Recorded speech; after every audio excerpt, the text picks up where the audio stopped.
Hey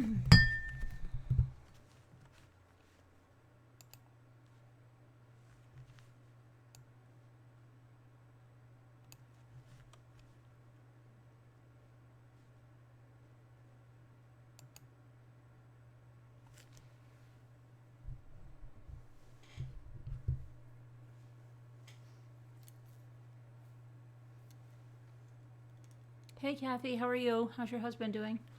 Hi Leisha.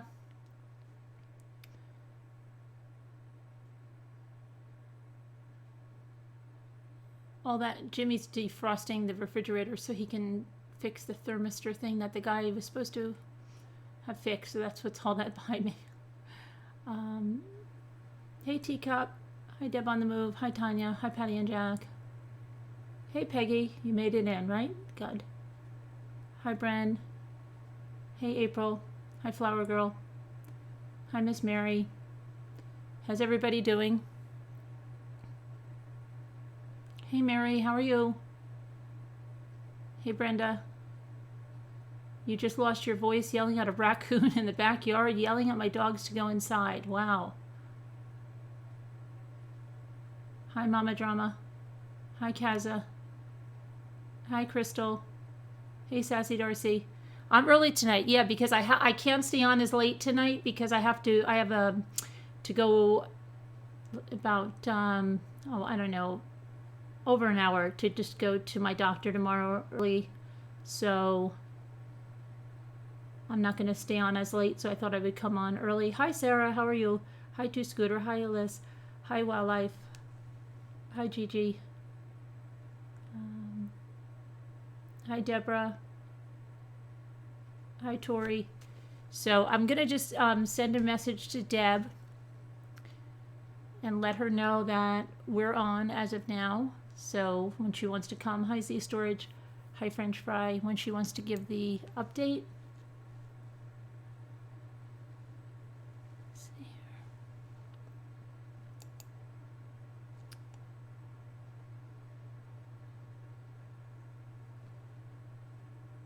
Why is my Facebook taking forever to load? Oh, finally. Okay. Come on. Okay, let's see what we've got here.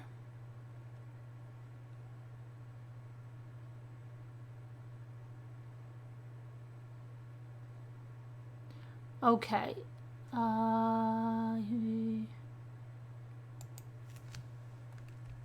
It's her birthday tonight, so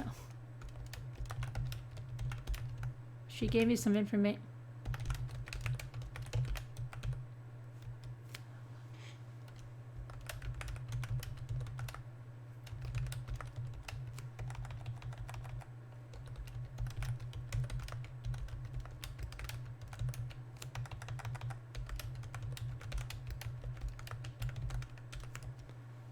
Okay, let's see.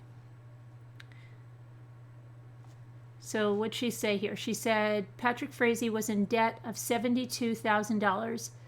He was making child support to Kelsey of $700 a month. He was behind on that too. He owed Kelsey $4,800. There was an inheritance from Patrick Frazee's late father. The family was fighting about that. No cadaver alerts inside of Kelsey Berreth's house. And then it says on the car bumper there was. Video surveillance shows the black box in back of Patrick Frazee's truck was moved, repositioned in the truck. He put Kelsey Berreth's body in it. In Patrick Frazee's house, they found child custody papers and a murder plan list alibi. A lot of updates today. Looking forward to catching up soon.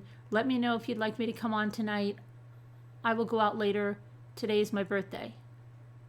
Okay, so she'll be on at some point tonight.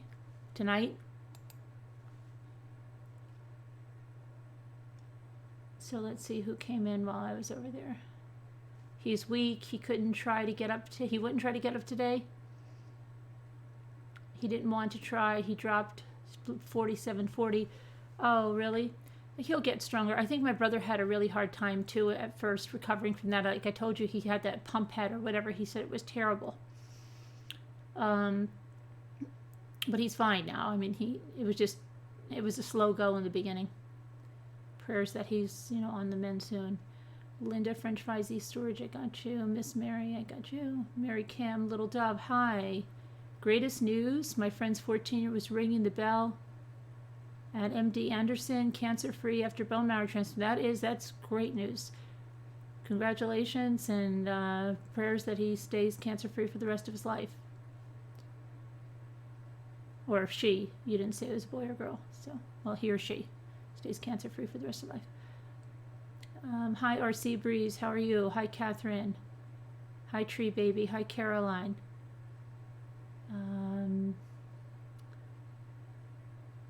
Hey, Anna. Hi, Keep It Kind. Whoops.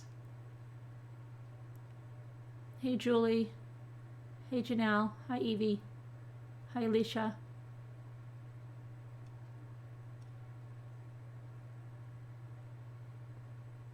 Let's see here. I forgot someone. Misbehave. Hello. Hi, Carol Boyce. Hi, Julie. Hey, Donna.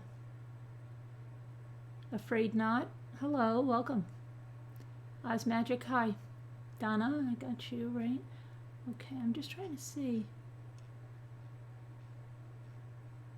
All right, I will stay until one of... So I'm going to go over the updates that I have for Frazee beyond what Deb just gave me, and then she'll be on later on. Hi, Carrie Lynn. Well, I better give her the number before I forget so she can just come on.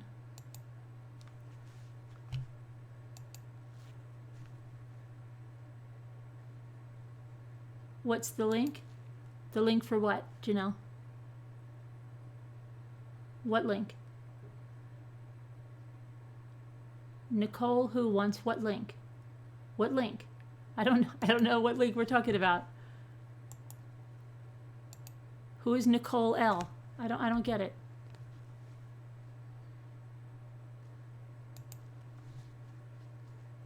I don't even see a Nickole L in here.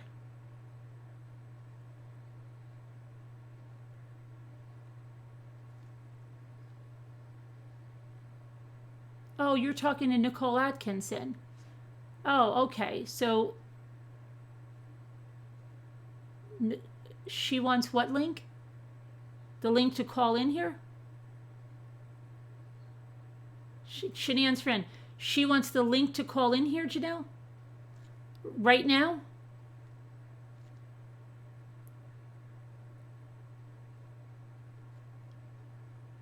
Okay, I'm gonna, I'll tell her I'll put it in my Facebook message to her. Can she get it from there? I'll put it in the Facebook message I have for her.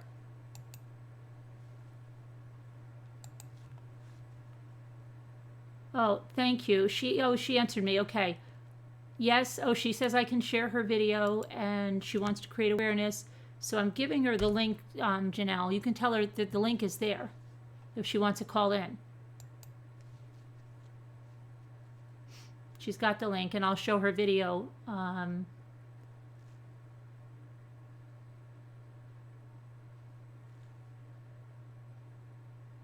Okay, so let's see what we got.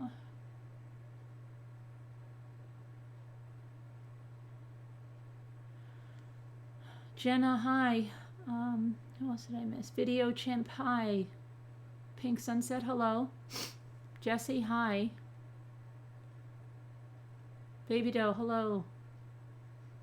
Who else came in? Did I get Donna? Salvador? Hi, Salvador. Hey, Connie. Hey, your best friend. Hey, Jebels. Okay. Hi, Sharon. Okay, I'm missing people because, all right, now. All right, so hi, Steph A.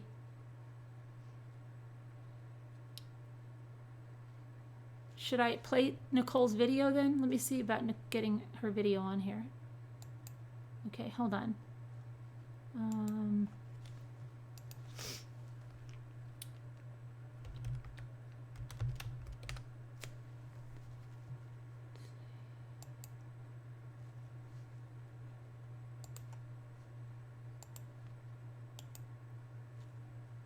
Okay.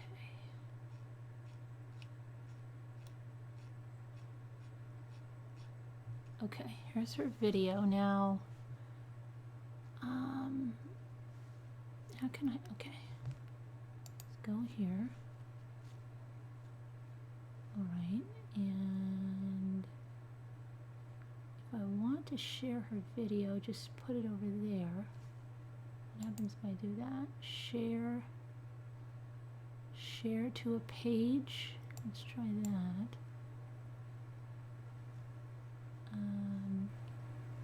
What I'm going to do is I'm going to put it on my Mommy Ram. No, I'm going to put it on the True Crime chat page, and then I'm going to share it from there so that I know that I'm putting it, let's see.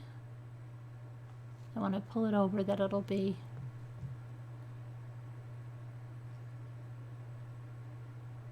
okay. So let me pull this over. Trying to say versus. Let's start. Hi guys. So I am doing a video as opposed to doing a live because I want to concentrate on what I'm trying to say versus comments and stuff that will happen due to what I'm going to share. So this may be a little bit longer than what I normally do, and it may take me a little bit to get out. So I wanted to come on and share with everybody before there's no not sharing it, and it's no longer in my control of sharing it, because some things are going to happen that are there's no way not to share it, if that makes sense. So I have been struggling the last, I would say, month or so.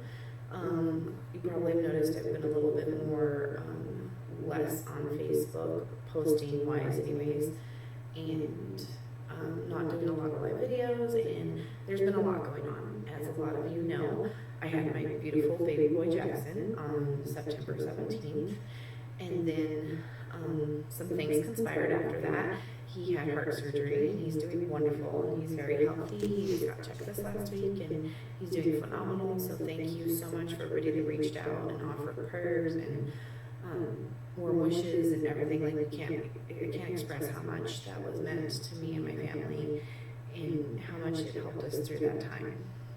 However, also during that time, and shortly thereafter, we found out some other information.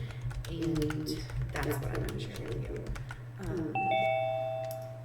About 3 days after Jackson was born. Let me just see who that is. Hi, who's that? Hi, who's there? Hello? Nicole or Deb?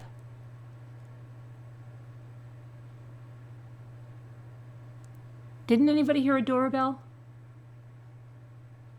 You guys heard a doorbell, right?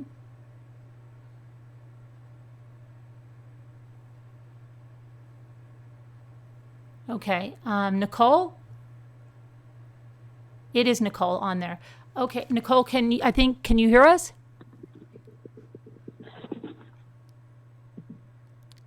Nicole?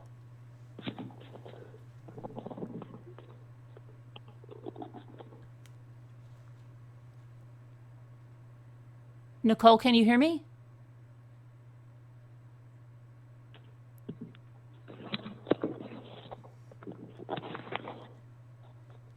It's Nicole because it says her name up there. Nicole, can you hear me?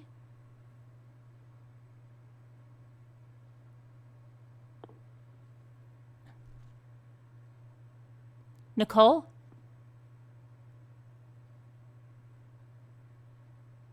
Let's see. It says she's talking, but let me see if she's on. Let me put this down and see if she's on mute or something. Let me see. Whoops. Wait, what happened? What just happened? Hang on. Uh-oh, what happened to my Zoom? Did I lose my... No, my Zoom is here. Okay, hang on. Okay. Nicole, can you hear me?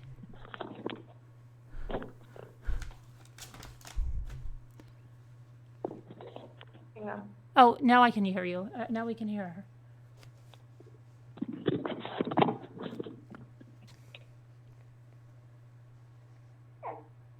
Oh, I hear the baby.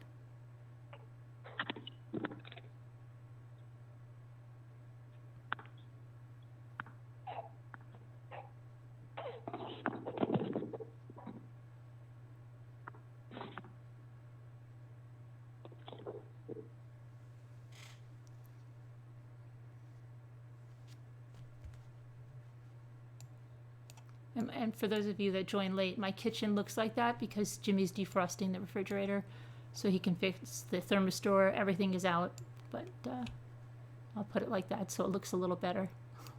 People don't get freaked out who just come in like there's nothing I can do until we have nothing in the refrigerator. We had to take everything out. Oh, sorry, you're putting the kids to bed? Okay, I mean, we can finish watching your video if you want, and then... Do you want us to do that?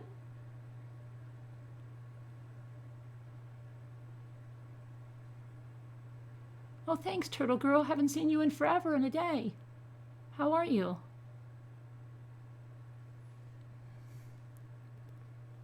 I'm just going to listen. Okay, so we're gonna play your video then. We'll finish playing your video, and then after if you have the kids in bed, then you can come on, okay? All right, I'm going to finish playing your video. There we go. Okay. After we got home and settled and everything, I was in the shower and I found a lump in my breast. And then my husband thought I was crazy. Sorry. He's like, your milk's coming in, it's clogged milked up, wait till you go to the doctor, like, it'll be fine. Okay, sometimes they can be a little irrational, but, you know, we're that way sometimes. So I went to the doctor, and I didn't actually see my doctor when I took Jackson in for his 1-week checkup. I saw the nurse practitioner, and again, she said it's probably clogged milk duct, and let's give it some time, you know, do the things you do for a clogged milk duct, and if it doesn't go away, let us know. Okay, so that's what I did. And then I went back in to get Jackson seen again at his 2-week checkup. Same thing, because they like to check your weights after the born and everything. When you're a breastfeeding mom or formula feeding mom, it doesn't really matter. They just want to make sure that they're gaining weight appropriately, so that if they're not, you can supplement in other ways to make sure that they are. So took him in again for his 2-week checkup, and he's doing great at that time, and gaining weight like he should, all of that. But I still had the lump in my breast that we thought was a clogged milk duct. So again, nurse practitioner said it's probably clogged milk duct. Give it another week or so. If it doesn't go away, then we will take other measures. So I was like, okay. So then in that time, Jackson ended up in the hospital, and he had to have heart surgery, which he had to have the cortation of the aorta. And I know I've explained this before, but what it was when his heart developed, there was a narrowing in his aortic valve. And when you're between 5 and 14 days old, there's a valve that runs from your pulmonary artery to your aortic artery, and it closes. It's called a PDA. So what happened to Jackson happens to 1 in 25,000. I think I might have my numbers wrong, so don't quote me, but it happens to babies all the time. Like it's not super common, but it's common. So his PDA started to close like it's supposed to, and because of the narrowing in his aorta valve, it cut off circulation to his lower extremities, his kidney, his liver, and his lower extremities. So that's why we took him in when we did, because he was breathing funny and he wasn't wanting to eat and stuff like that. So we then found out he had a heart problem, and they were going to have to do surgery, and they did that, and now he's fine. We've been home for almost a month now, and he's doing amazing. He's gained so much weight. He's a little chunker now, and he's doing great. However, while he was in the hospital at Children's, again, after you're intubated and you're a baby, they have concerns with babies not being able to latch and going back to the breast after they haven't had the breast, which he was intubated for 5 days while we were there during the time of when he was admitted in surgery and all of that. So there was concern that he may not go back to the breast right away and we may have to bottle feed. So I was lucky. He didn't do that. He went straight back to the breast, but I then still had the lump that I'd found. So I addressed it with the lactation specialist at Children's, and they said, it's probably a clogged milk duct, warm compresses, massage while you're breastfeeding, all of these things, which again, I was already doing. So, when they, told me that, they said to follow up with my primary care. So fast forward, Jackson gets to come home. It's time for his checkup with the primary care after he gets to come home and everything's going well. And I then addressed my lump with my primary care doctor, and she asked, how long have you had this? And I was like, it's been about 3 to 4 weeks now. And she's like, it is probably a clogged milk duct or a cluster of clogged milk ducts, but let's be better safe than sorry. Let's get you scheduled for an ultrasound and possibly a mammogram. So I'm like, okay. So we do that. I actually go the next day for an ultrasound, and they did a mammogram that day. And while I was there, the doctor that was doing the mammogram and the ultrasound came in and said, this looks a little suspicious. I'd like to do a biopsy. So we scheduled a biopsy, do the biopsy, and then send that off to get the results. Oh, sorry. This time change today is messing me up. So today is November 3rd, time change, and it's messing me up today. But anyways, back to my story. So I get a phone call from my doctor in less than 24 hours after the after the biopsy, ultrasound, mammogram, and then biopsy a week later. So I get a call from my doctor, and she tells me, unfortunately, I need you to come in because we need to talk, because we don't have all the results back yet, but the results that we do have, you do have suspicious cancerous cells in the mass that we biopsied and that you found in your breast. And I was like, okay. So trying not to panic, not panic mode yet. So we go on and talk to my doctor. Same day, she's already scheduled me an appointment with a surgeon, an oncologist. We're trying to get everything figured out to figure out what we need to do. And then 2 weeks ago, I met with the surgeon and we went over everything and found out the results. I have stage 2 breast cancer. And that's hard to, I guess, fathom or understand or believe that it's even real. Oh, look, my dog's coming in, Bella. But I have stage 2 breast cancer. So we go through the whole thing, and God love doctors. They like to explain everything to you. But, I was to the point where I've already waited, a week and a half to get these results. And, oh my goodness, because I'm talking. Why I keep yawning. I just wanted to know what the plan was, what we needed to do. I have lived my life in kind of crisis mode for the last, I would say, 2 to 3 years. So I'm one of those that give me worst case scenario. We'll plan for the best and we'll work for the best, but I'm planning for worst case scenario because you never know what's going to happen. So I'm sitting there listening to all of these things, and she tells me it's a process, that she's got this pitch basically that she gives you when you have breast cancer. And I'm getting more and more irritated, unfortunately, because I want to know worst case scenario, what I'm looking at here. I have 4 children that rely on me, and I just had a baby, and I have breast cancer. Why is this happening? And I needed to plan.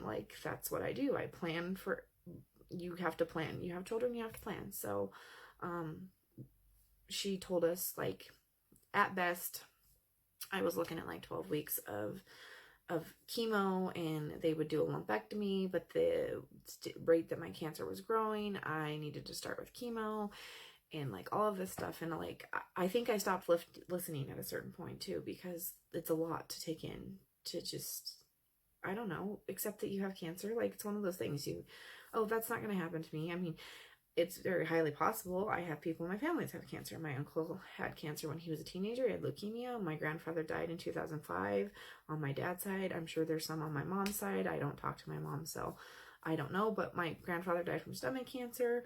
But it's out there. It's a real thing. So it was just like not one of those things I was expecting, I guess. Like who expects to hear those words that you have cancer? So we go through that appointment, and I had already scheduled or got an appointment with the oncologist to find out like what next steps were. This was last week, not this last week, but the week before, on Thursday. So I met with the oncologist, and my mass had already grown in a week, so that's a little bit scary. And they're trying to figure out like whether it's metastasized, whether it's still just in my breast, or whether it's in my whole body. And we were waiting on some other test results because that determines like what chemo you have and for how long, and there's all these variables. So I had originally done one of these videos and I was going to post it, and then I realized I should probably like do a new one because I've gotten more information since then. Because I had a friend of mine tell me that like you should do a video journal about like how you're coping with this, with everything that you've been through. And she's like, and maybe if it doesn't help you, it'll help someone if you ever decide to share it. And I've been contemplating, I'm not going to lie. I've known this now for almost a month, and I've very much contemplated and been torn whether to put this out there.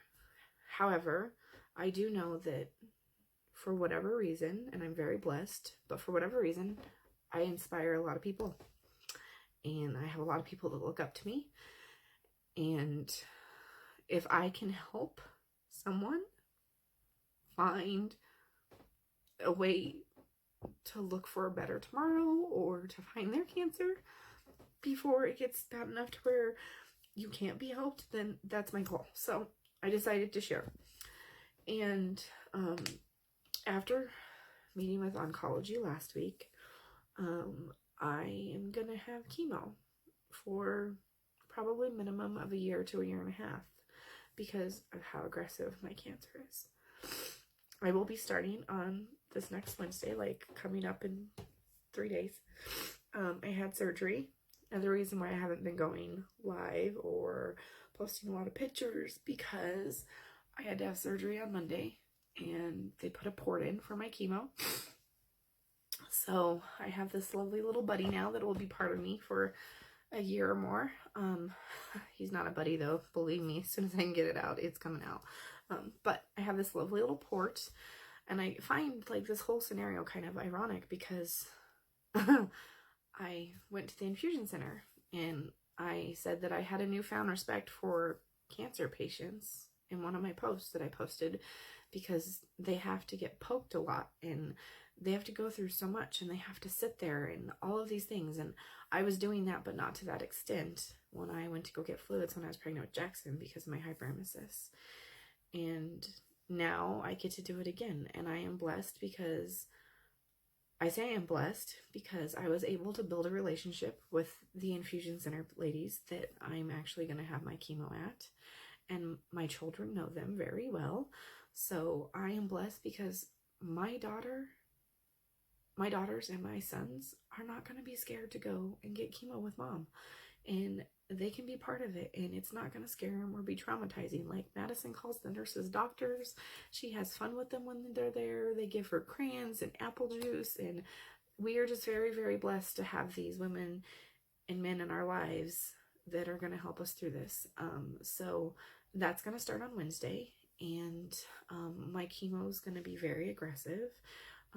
This lovely, beautiful hair that I have, it's going to go bye-bye eventually. It'll fall out. I'll probably bleach my eyelashes or my eyebrows that I complain about that I don't have. I'm really not going to have any. Those will fall out. Like, there's all of these things that you learn, and you're just like, wow, you have a newfound respect for people that have to go through it if you haven't been in their shoes. And what I'm also learning is everybody's battle's different. I don't know what this holds for me. I know that I have tons and tons of people that are on my side, and I have an amazing husband, and my children have been amazing, and my son, Nicholas, God love him.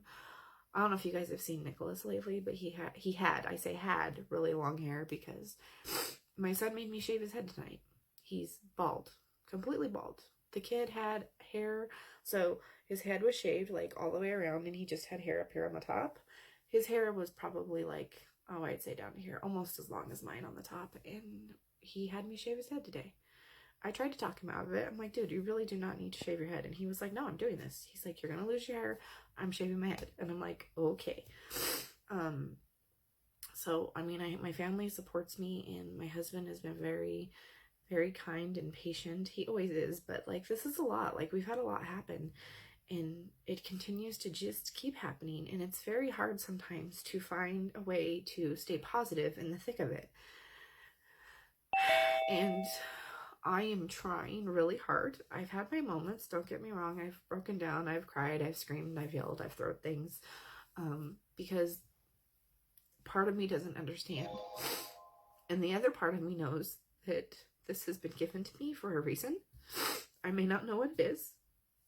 It may be a lesson for me or a lesson for somebody else, and I am going to be strong in my faith with the Lord that we will get through this, and it'll be okay, and everything's going to be fine. However, it's going to be hard. Like, I'm not going to lie. I am 100% scared out of my freaking mind, because I don't know what to expect. Like, I've seen people have cancer, but I've never had cancer, and I'm sure it's completely different.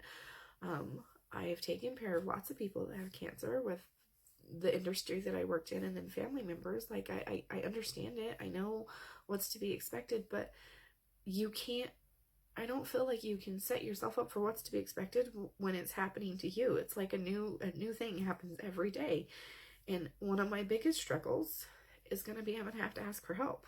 I like to do things myself, and I like to figure it out myself before I ever ask for help. And I have had to ask for help. When they put my port in, as stupid as this sounds, I couldn't lift over 10 pounds. I'm not supposed to lift over 10 pounds for the next 14 days, and we're only on today's day 7, and I've had to ask, I know this is stupid to complain about, but I've had to ask my son or my husband, can you take out the trash? Like, we all take turns taking out the trash, and I couldn't take out the trash, and I couldn't bend over and maneuver my arm in certain ways because they told me I couldn't.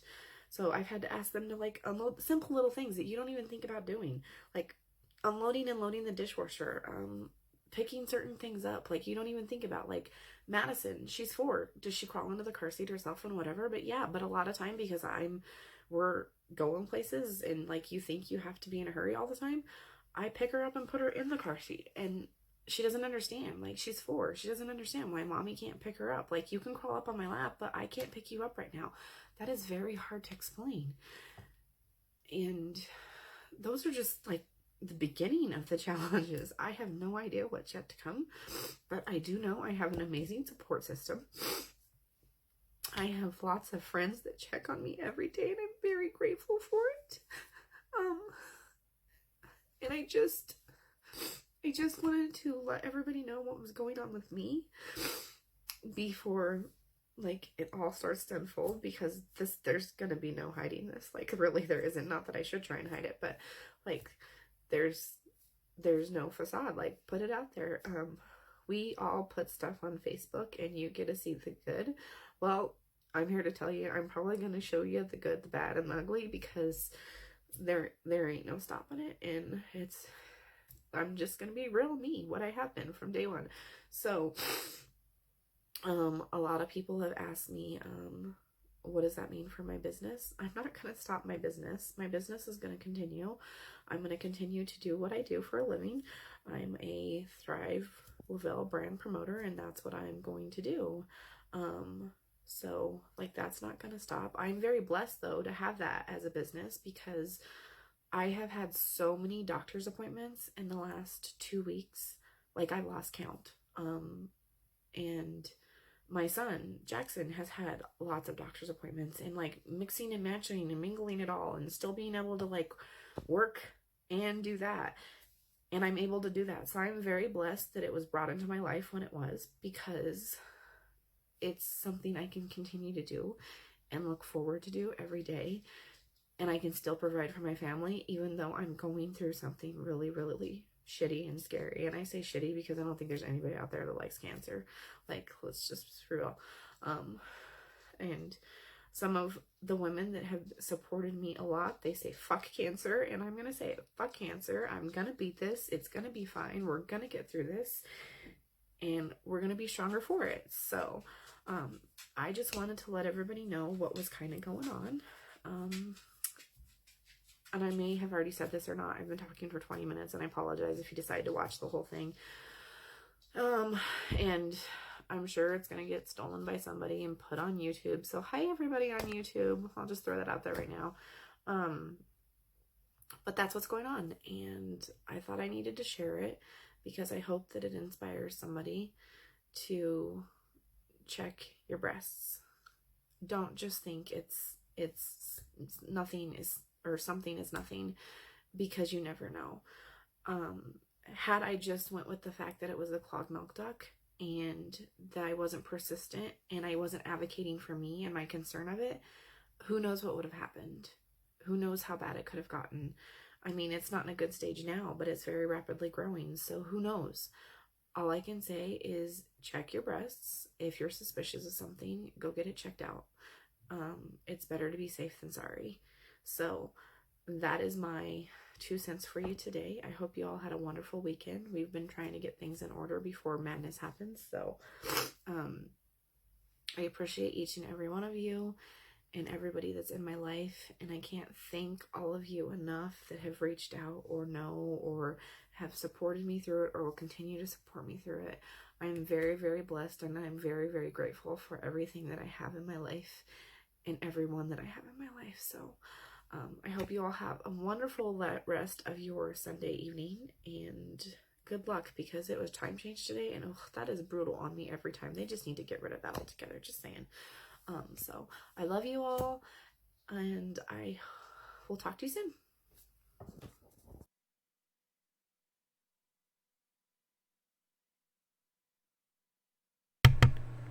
Just for the record, I'm just going to see now, she was on, but I know she just got off. I'm just going to message her and see.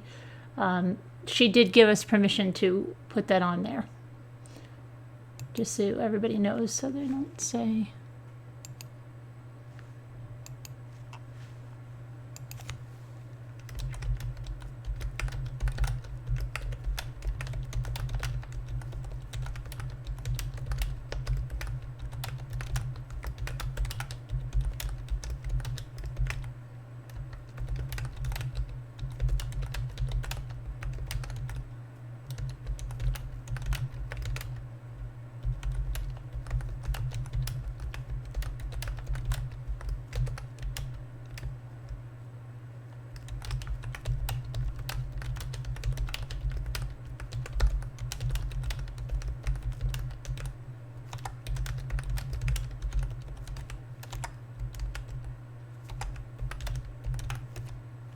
Okay.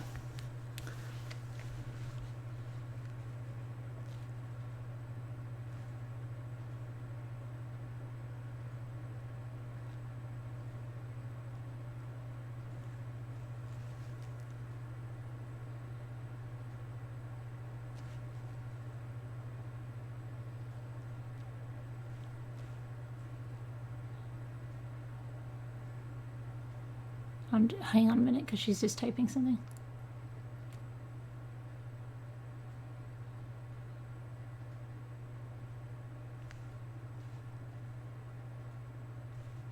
She says she appreciates it all. She can't really come on right now because of the kids, I guess, and she's got to go start her treatments tomorrow. But she was on the phone for a minute, but I don't know what happened. We couldn't get a hold of her, but she wanted us to share it, so we we support you, Nicole. Everybody here is giving you support in your journey here on this, and you will beat this, and God bless you, and we will be praying for you.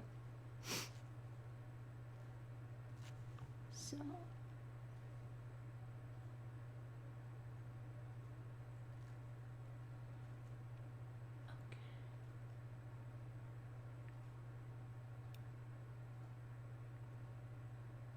Can you send her? I sent it to her, Janelle. She was on the phone line before. Hey, not that Nikki. Oh, sorry to hear that, Roya. Oh, congratulations for your mom, Arula. Prayers for, cancer-free life for everyone.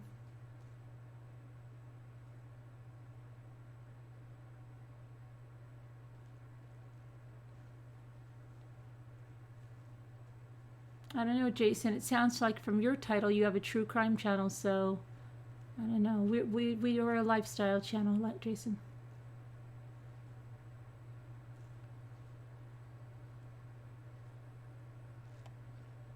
Okay, so I told her to, come look at the chat when she gets a minute. There's a lot of support in there for her. And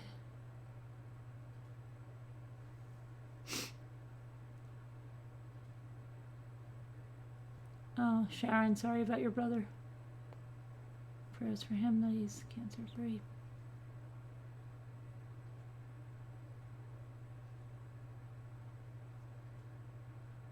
I gave it to her, Snow Remover. She has the link. She called in.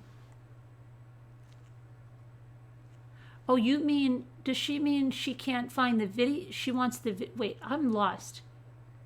She doesn't want the number, she wants the video? Is that what you're saying, Janelle?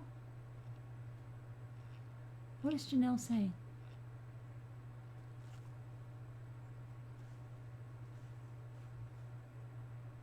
She wants to watch the video. Okay.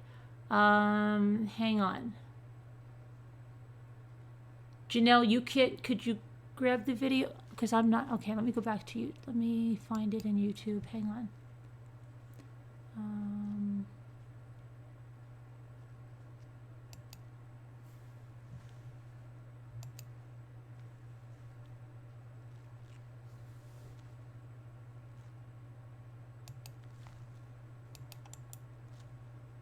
Okay, I've got the link now. All right.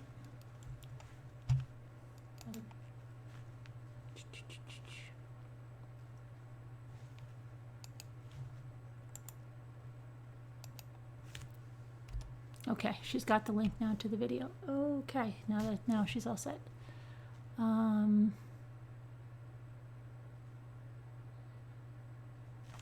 got it back to the chat.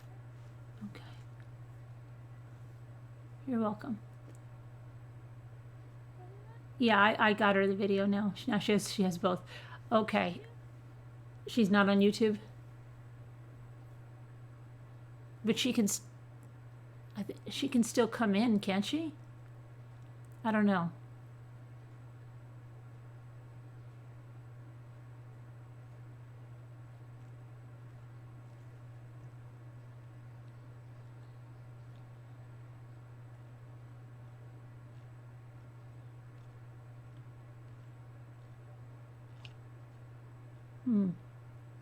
Okay, so let me read now.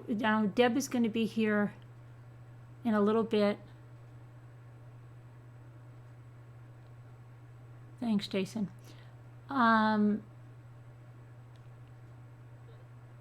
not the person to handle these things. No, Janelle? Okay. We should write into Dr. Oz and Dr. Phil. We both do great things. She can watch, but she cannot comment without having a channel. Oh, okay. Other people have posted this on YouTube. Okay. But we got permission. I didn't want to do it without permission. Hi.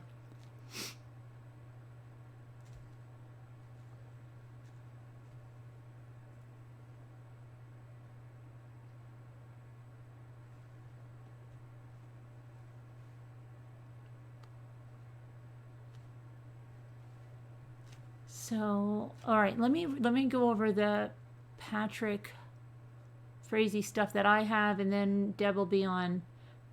Okay, she gave me an update, and you probably you probably missed. I'm going to go over what she gave me, and it's her birthday. She's going to be on in a little bit. Hold on.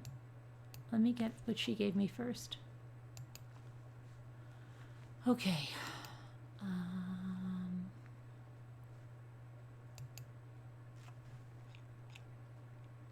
She said Patrick Frazee was in debt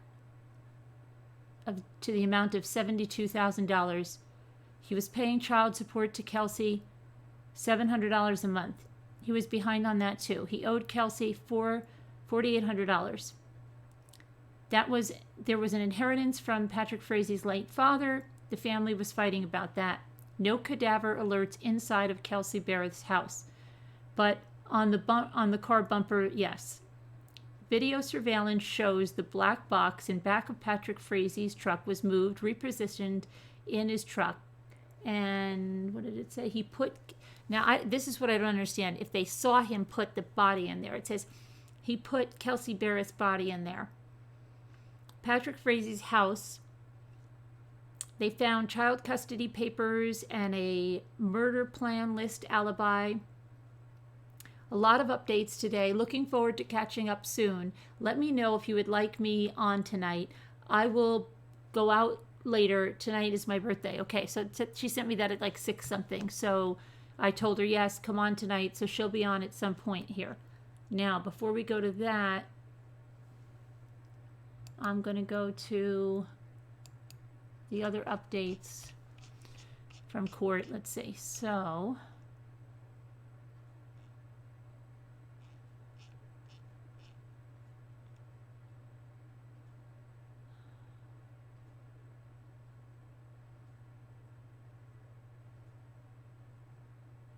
where's his? Hang on. Come on. Okay. All week. Yes.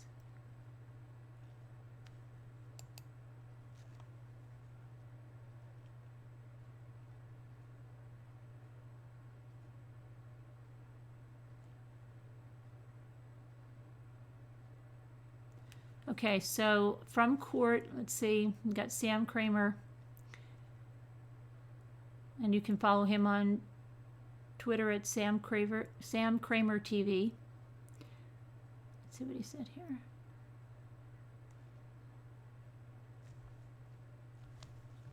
Let me go to just his updates.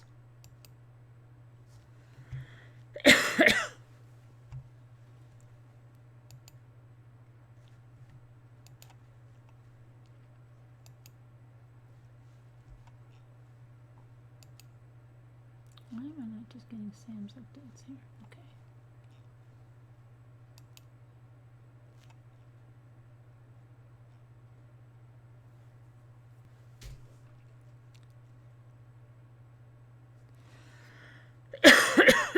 So he didn't post. It doesn't look like he posted his whole update because he had to eat dinner. Let me see. When did you post it? I understand there's some issues earlier. I have no idea why. What's wrong with your Facebook page?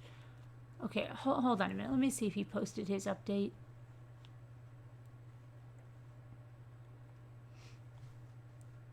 What's going on with his update?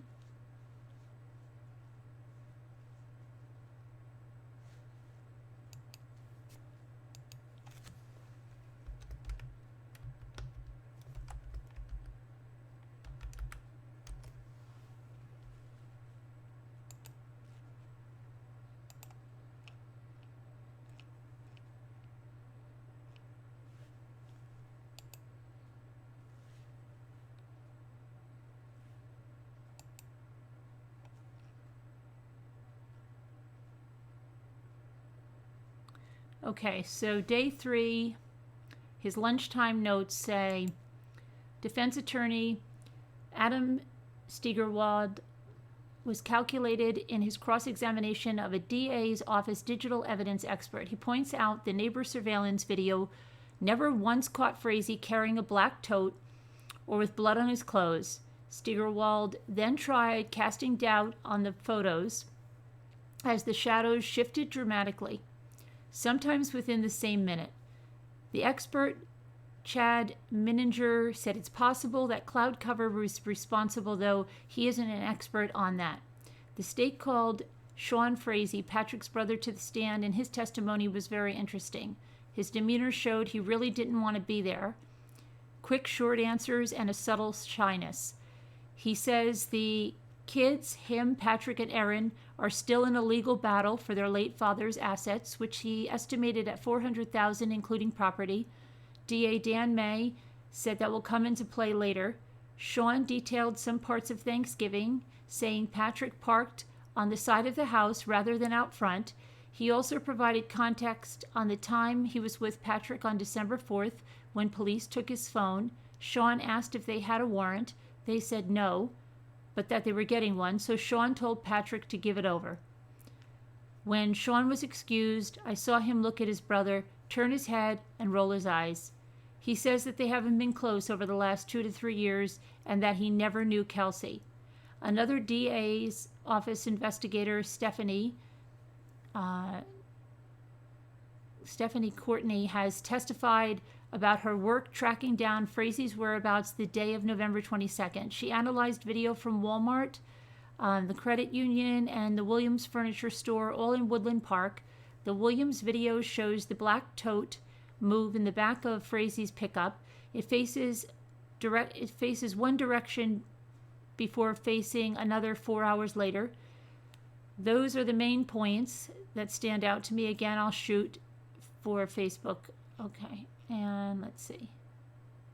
So that's what we have from him. And let's see what else we have. Until Deb gets here, so we can just get some main information.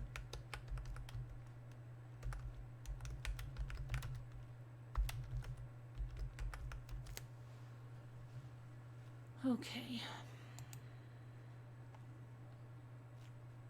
Okay, so this is from the Denver Post. Patrick Frazee's brother, who is a Colorado Springs police officer, took the stand Tuesday morning in Frazee's murder trial and said he didn't know what to think when his brother's fiancée disappeared because he didn't know her that well. Shanann Frazee, a spitting image of his brother, albeit with a mustache, described his relationship with his brother as distant. I don't know that we've been on bad terms, we just haven't been close, Shanann Frazee said of his brother. The officer was one of 11 witnesses called Tuesday to Teller County Courthouse for Patrick Frazee's trial, which is in its second week. During the testimony, prosecutors attempted to create a timeline through surveillance footage and witness testimony of where Kelsey, Berreth, and Patrick Frazee were throughout Thanksgiving Day.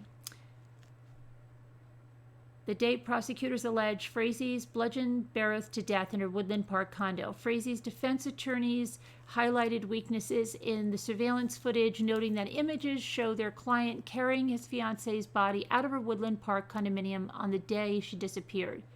Prosecutors also began to show evidence of Frazee's financial situation, which 4th Judicial District Attorney Dan May said was going to become an issue in the case. Frazee was late on his payments toward a $72,000 loan and had been paying Berreth $700 a month in child support between October 2017 and July 2018. CBI agent Greg Slater said during his testimony, Frazee's brother also said that there had been a conflict in the Frazee family over the $400,000 estate left behind by the brother's father, who died in 2018. Investigators also found custody paperwork about Kaylee, Berreth and Frazee's daughter, in the Frazee home, but nothing was ever filed in court, Slater said. During his testimony, Shanann Frazee spoke quietly. He didn't appear to make any eye contact with his brother for the witness stand. Shanann Frazee said that he saw his brother on Thanksgiving Day, and he was also with his brother the day Patrick Frazee gave his phone to the police during the investigation into Berreth's disappearance. Shanann Frazee was asked by either prosecutors or his brother's public defenders whether his brother acted differently during Thanksgiving dinner at their mother's Florissant home, and Shanann Frazee did not offer up any such analysis. Shanann Frazee said he arrived at the Florissant Ranch at 2:30 p.m. on Thanksgiving, and Patrick did not arrive at the house until about 5 p.m. after the family had already eaten. He said Patrick brought brought Kaylee with him. Patrick Frazee previously had told his brother that he and Kelsey had separated, and on December 3rd, Patrick Frazee told his brother that Berreth's mother had reported her missing. He explained to me that her grandmother was sick and that she may have been visiting her sick grandmother, Sean Frazee said. Sean Frazee was concerned, he said, but he didn't know what to think because he didn't know Berreth. We were really praying that she would be found healthy and alive somewhere, he said. Prosecutors on Tuesday also showed images from surveillance videos from Berreth's neighbor's house and inside a Safeway where she was last seen in public. The neighbor's surveillance camera captured photos that show Patrick at the door to Berreth's condo 11 different times on Thanksgiving Day. A grouping of the photos were taken between 11 a.m. and 1:30 p.m., and another series of photos show Frazee back at the condo around 4 p.m. A photo from 1:23 p.m. that day shows Frazee, Berreth, and Kaylee gathered in the door, the last known image of Berreth. Frazee's public defender attempted to discredit the accuracy of the timeline created by the neighbor's cameras by drawing comparisons between two still images purported to be taken seconds apart but show completely different shadows. This is not how the sun moves across the sky, Steigerwald said. The expert who compiled the images, Chad Menninger, said the method he used to find and timestamp the images meant things could be slightly out of order but would be accurate within a few hours. Steigerwald also pointed out that none of the photos show Frazee carrying a large black box, which prosecutors allege Frazee used to carry Berreth's body out of the condo. Footage from an ATM that Frazee visited just after noon on Thanksgiving Day showed a large black box in the back of his red truck. An investigator from the 4th Judicial District Attorney's Office testified to that. The investigator, Stephanie Courtney, also said that a surveillance camera at a local furniture store showed the box in the truck bed. The various images also showed that the box moved or was repositioned in the truck bed between 1:30 and 4:30 p.m. on Thanksgiving Day. Berreth's body has never been found. Prosecutors allege in their opening statements that Frazee burned his fiancee's body on his Florissant ranch with the help of Krystal Lee Kenney, a woman with whom he had a long-standing relationship and sometimes romantic relationship. Prosecutors on Tuesday started to ask witnesses about Kenney and how they used phone records from both Frazee and Berreth to track her down in Idaho. Kenney is the backbone of the prosecution's case and is expected to testify later in the trial. Teller County District Court Judge Scott Sells dismissed jurors about 3:30 p.m. Tuesday because prosecutors had no more witnesses scheduled for the rest of the day. The judge and attorneys for both sides met in a court session closed to the public, including news reporters later that afternoon. The trial is scheduled to resume at 8:30 a.m. on Wednesday. So that's what we have until Deb comes here. Let me go back to the chat. Okay.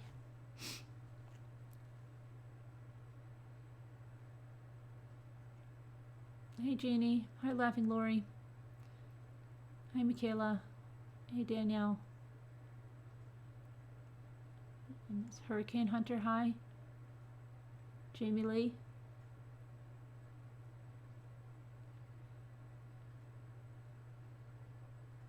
Random Guy Jeff. Hennessy. Whisper to Me. Also did Miss Carolyn A. Sam.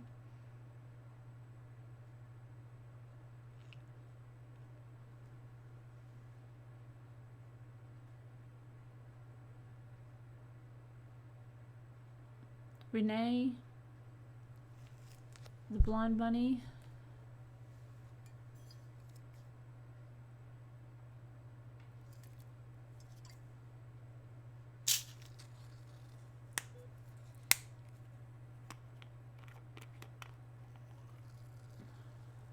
oh, God bless you, the Blonde Bunny. I hope that you'll be cancer free.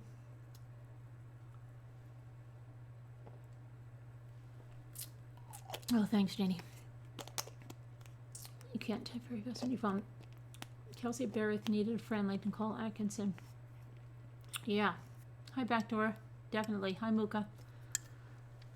Wow, I took the dog out and he chased a rabbit. Wow, you're the second one. Leisha lost her voice yelling at raccoons. No, please don't what, belly dancer? Please don't what, belly dancer? Don't take a drink? Okay. Jody, what's happening? Nothing. What happens here every night is happening. Is this your first night here, Jody? She has a newborn and is so strong to be going live to help others. Absolutely, Renee, yes. Oh, okay. Well, this is what we do. Hi, April. Hey, Linda B. It was so sudden you had to grab the leash. You're in love with my shirt, hoodie, whatever. It's very pretty. I know, everybody loves this one. Thank you. Hi, Earthbound. You're not that late. Your daughter's nagging. Rambling, rambling, rambling. We had 2 big raccoons on our fence last night. Our little dog didn't want to go out. My bulldog has to go into the vet tomorrow, and I'm just like, no, this is... She won't eat. Her nose is stuffed up. They couldn't get her in today, and she's breathing. Well, she's congested, it seems like. Her eyes are runny and her nose is stuffed, and she won't eat. I mean, she eats very little.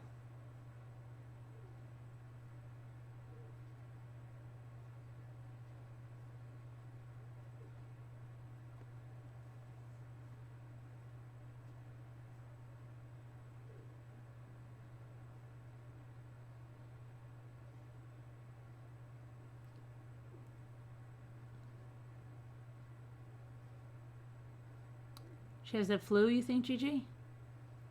I hope that's all it is. I'm just like so shell-shocked. We'll see what happens. Hopefully everything's okay. They gave her something before because they said she had a cold, and they had her on some kind of medication. And now it's worse.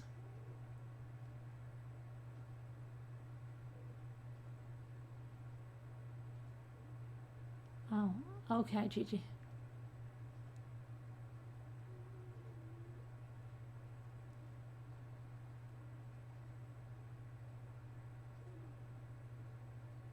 Carolyn, remember how I told you I haven't seen my youngest kids in yes, and you said that you were sneaking? Right, you did. I remember that.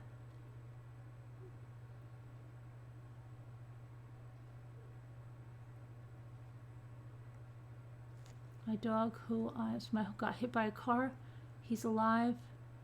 Oh, I'm glad that he's all right. I hope he makes a quick recovery. That's terrible. Jody, yeah, I'm sure. Okay. Jody, it sounds like maybe, I don't know. Just had a look at you. Yeah, it's a green screen. There's mostly green screens with refrigerators being defrosted in them. That's fine. Something is going around. Our baby is not feeling good. Weather changes. Yeah, I will see. She goes in tomorrow night.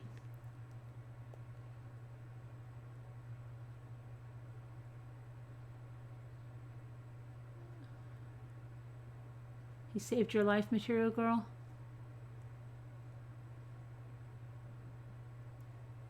So did Jeannie say anything? You have lupus and vasculitis, and you've been in a flare for about 6 months. But to vasculitis, the lupus is new, never had. It just came on. Oh, I'm sorry to hear that, Lillian. Hope that you feel better.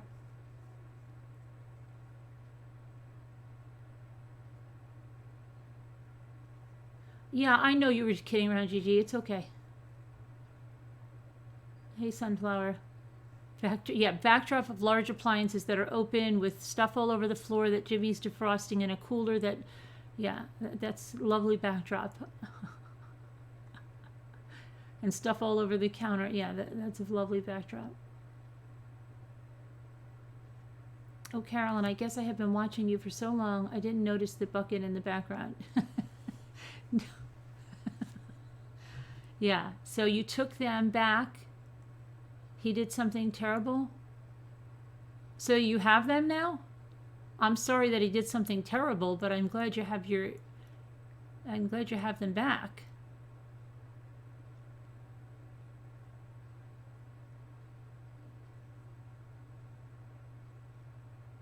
Some of the crime stories I tell and share on Facebook, I'm asked, did it really happen? And I say, believe what you want. Okay.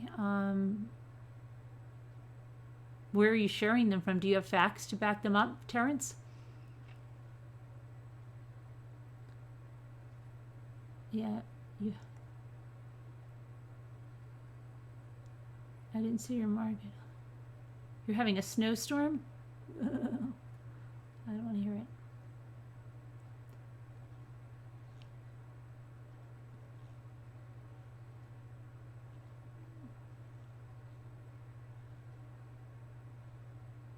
We'll stop by after, but making my fit rest felt hat steaming it. Okay. We're just waiting for Deb to come in and do the Frazee update. What else is there going on? Jimmy said there was some kind of shooting with Cartel with, well, this is how Jimmy told the story.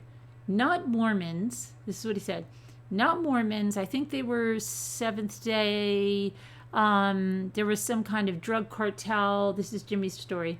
And you got him by the cojones now. I told him they're staying here. If you don't like it, call the cops and send them over. We would like to have a talk with them about what you did.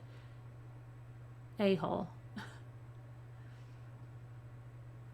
Right, yeah, that's what I'm talking about. Well, that was Jimmy's version of that. And they were shooting babies or something and little kids, and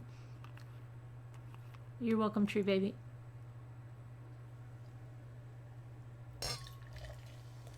I don't know, is Belly Dancer still in here? Because I think Belly Dancer didn't want me to drink, but I need a drink.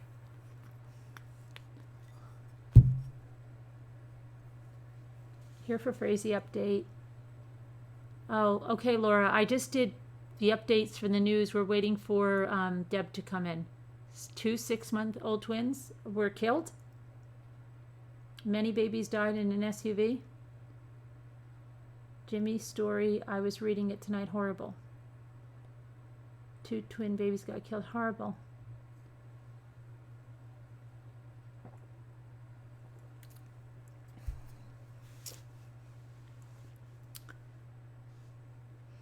But this, they said they had some.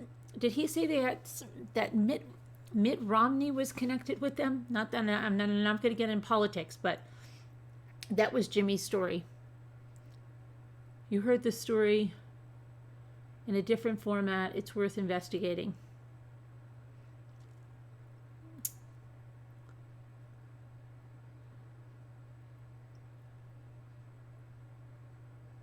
They were Mormon. Mexico side of the U.S. border.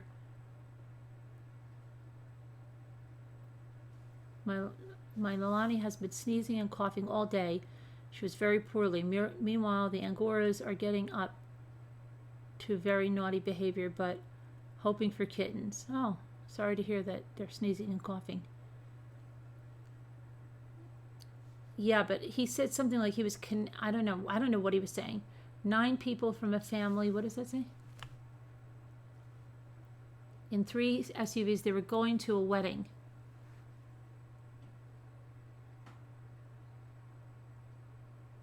Rick has family in the area, in their compound. Okay.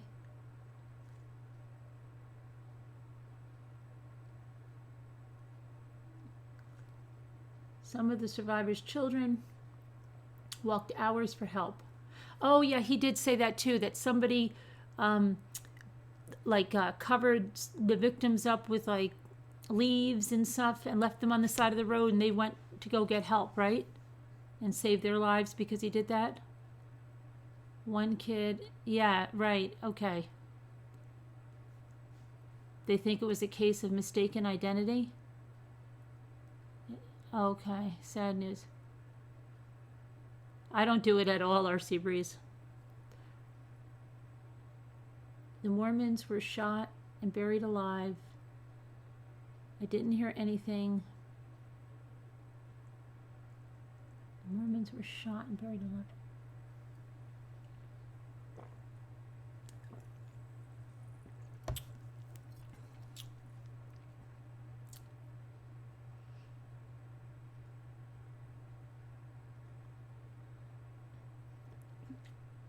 I met Mitt. He has Mormon family that live in that area in a compound.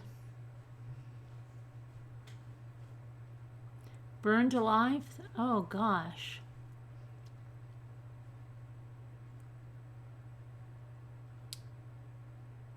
Oh, hold on a minute. Now I've got to give Deb a new number. Hang on. Hold on. I've got to go open it. I don't know why that did that.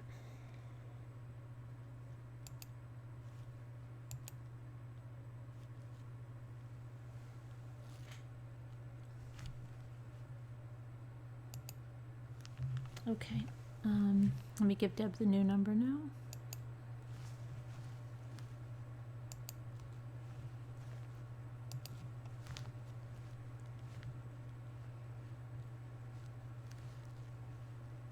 The heck is my Facebook?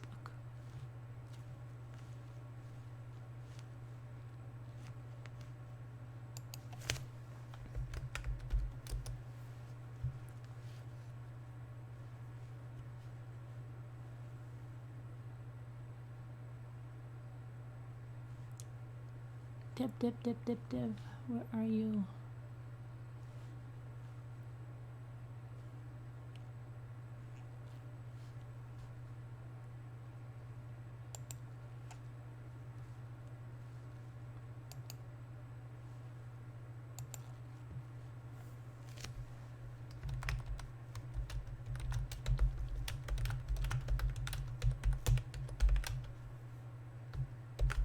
Okay.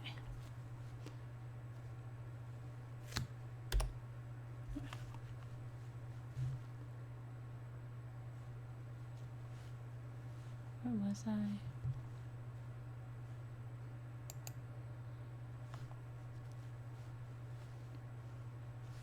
All right, let me come back to. Let me see if I. Hang on.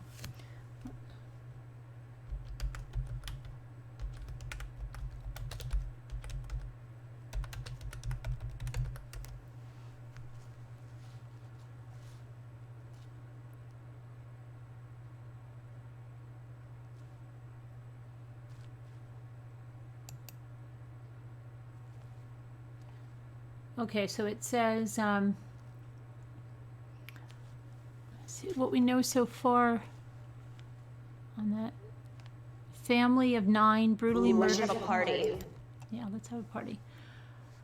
Members of a Mormon community were attacked while traveling near the U.S.-Mexico border Monday, authorities said. The victims' 9 family members, all with dual U.S.-Mexican citizenship, were killed. A relative of the victims stated that 5 children were among the victims of the attack. Their ages ranged from an infant to 14 years. Motive: some of the evidence emerging in the aftermath of the attack indicates that they were deliberately targeted, according to a U.S. official. Let's see here. Some of the evidence emerging. Let's see here. The theory is based in part on the nature of the attack, which unfolded as an ambush that continued even after women and children fled the cars and the burning of evidence of the scene, the official said. The family had a long history in the region and was known by the cartels, making it likely that the Mexican cartels were aware of the family's travel patterns and the kind of vehicles they were in. One of the cartels being focused on as potentially behind the attack is La Linea. Let's see. 5 children who were among the victims of the attack. on a group of Mormon families near the U.S.-Mexican border arrived at the Banner University Medical Center in Tucson, Arizona in the overnight hours. The ages of the young victims ranged from infant to 14 years, said Willie Jessup, whose son's mother-in-law is one of the people killed, Donna Langford. 3 women with 6 children were killed in the attack, according to the Mexican Security Minister, Alfonso Durazo. Kendra Lee Miller, whose sister-in-law, Renita Marla Miller, died in the attack, said that she believes the attack was orchestrated as a provocation for the cartels over here in Sonora, where we live, and our family was picked to be the ones to stir up trouble and start a war between the Sonora and the Chihuahua cartels. It was an attack on innocent civilians on purpose, Miller said. Miller did not explain why she thought her family would be purposefully targeted to provoke a conflict between the cartels.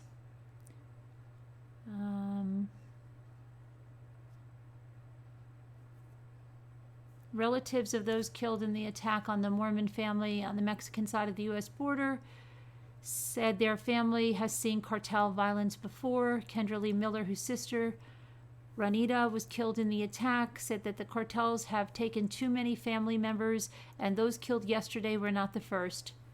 Miller told the media that her family was only recently threatened by local cartels over where her family can travel. She added her family did not know about any cartel turf battles. Another relative, Kenneth Miller, reiterated what Kendra Miller said about the attack and added that there was no crossfire or war going on in which the family was involved. Kenneth Miller does believe a case of mistaken identity could possibly have taken place. The 9 killed Monday were connected to the LeBaron family, which has repeatedly been victim to drug cartel violence in Mexico. In 2009, Eric LeBaron was kidnapped and returned unharmed a week later. Afterward, his older brother Benjamin became a nationally known anti-crime activist who pushed the local community to take a stand against violence. 2 months later, Benjamin LeBaron, 32, and his brother-in-law Luis Widmar were beaten and shot to death after armed men stormed their home in Chihuahua. Authorities later arrested the alleged ringleader of the drug trafficking family that ran a smuggling operation in on Mexico's border with Texas. Okay. And then the boy, 13, that family member of those massacred in Mexico, said a 13-year-old boy who was unharmed in the attack walked around 14 miles to get help after hiding his bleeding siblings in the bushes and covering them with branches following the attack. Relative Kendra Lee Miller posted a description of the attack on her Facebook in which she said 13-year-old Devin Blake Langford, his 6 siblings in the bushes, he hid them in the bushes and covered them with branches to keep them safe while he went for help. Miller also lists the names of the 9 family members killed in the attack. Another family member, Tiffany Langford, told the media that Miller's account regarding Devin trekking for help is accurate. Earlier today, Kendra Lee Miller said her brother, Howard Miller, and her sister-in-law, Ranita, were getting ready for Kendra's wedding that was to take place next week in La Mora, Mexico. Investigators believe 3 vehicles traveling between the states of Sonora and Chihuahua were ambushed by criminal groups Monday evening. 3 women, 4 small children, and 2 infants were killed.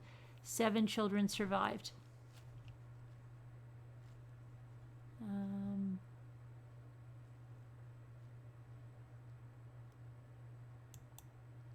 Let me see here.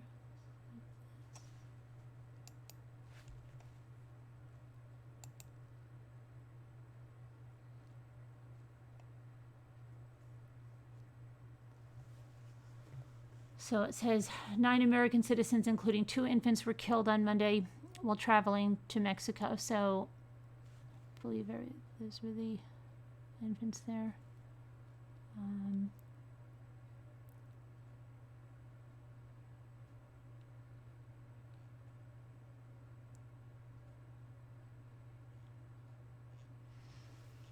Yeah, that's about, let me see what else. The family was ambushed by an armed group at around 3 p.m. According to Mexico's security minister, Kendra Lee Miller said that her relatives went to inspect the scene. All they found were charred remains, ashen bones. A relative of the victims said the 9 were family members and all had dual citizenship. Relatives described them as being part of a Mormon community of about 3,000 members living in their own agricultural community. A spokesman for the Church of Jesus Christ of Latter-day Saints said the religious group was not affiliated with the LDS. Okay.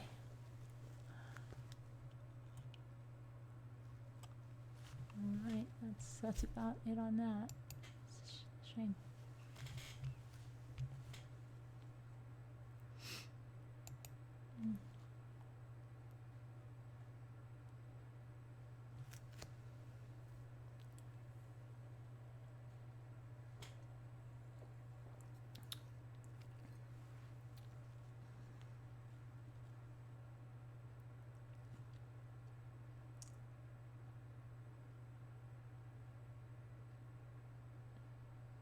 Hey, time for a change. Hi, Patty Gorilla. Hey, Tico.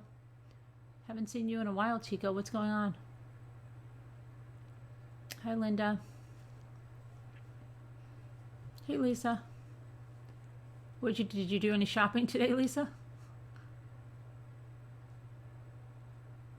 If Frazee parents were still married, his mother would inherit everything. Maybe they were divorced. I'm confused about the estate thing. It is weird why it doesn't pass to her, but I think they were divorced.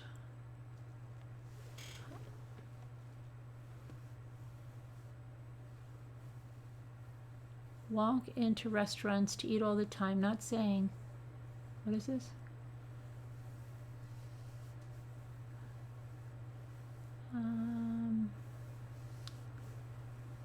Why won't they let cameras in the courtroom? Because this judge says the courtroom is too old. It's not made for that type of setup to have the cameras like that in there. Plus, because it's so small and because it's used for, their town hall and everything, that it's too much of a chance that someone could take a photo of a juror or, just do something to disrupt the trial. And so he said no.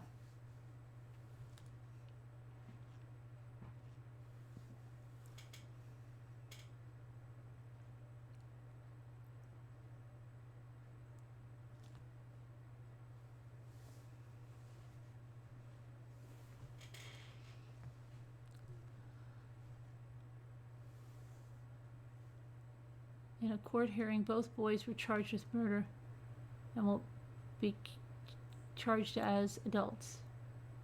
What is that one? Am I not very late? You are a little bit late. Have I missed anything? You've missed some things, Rosa. But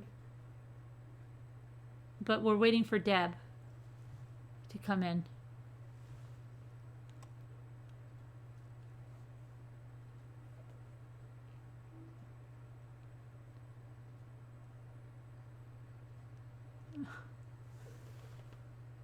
I think the estate set, yeah, it is going to come out. They're going to go into more detail with it.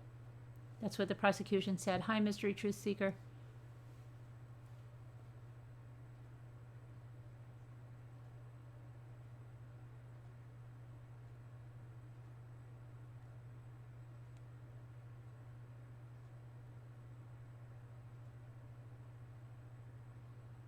Hey, Mommy Chickadee, how are you?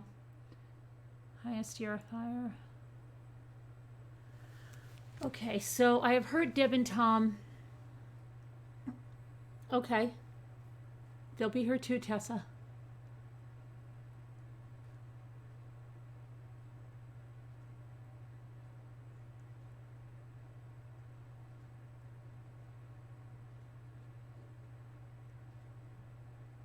So what else is going on? Where Red Raven Spirit is not here yet? Oh, the ones that threw the, oh, I see, yeah, okay. But did they know, Carol, that what it was? I mean, did they intentionally do it, or were they like a couple of stupid kids just rolling something off, not realizing, or did they intentionally know that?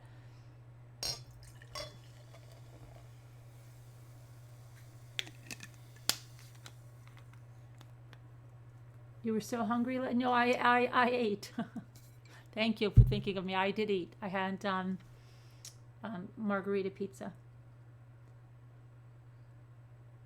and 2 oranges before actually I had 3 oranges today, and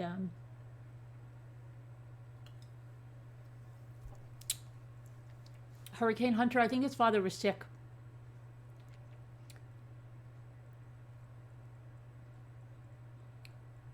Did we do a prayer yet for Nicole?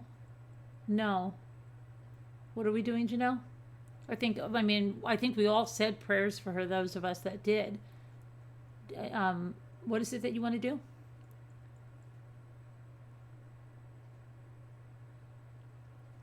Oh, Christmas decorations in Australia?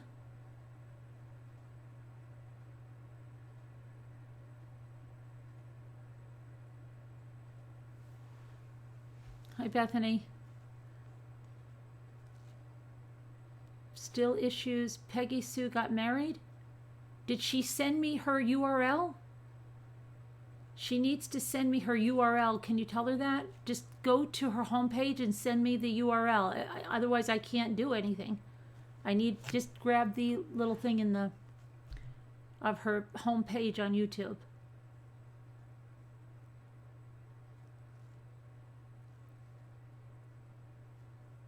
You made a meatloaf and it was dang good, Alicia?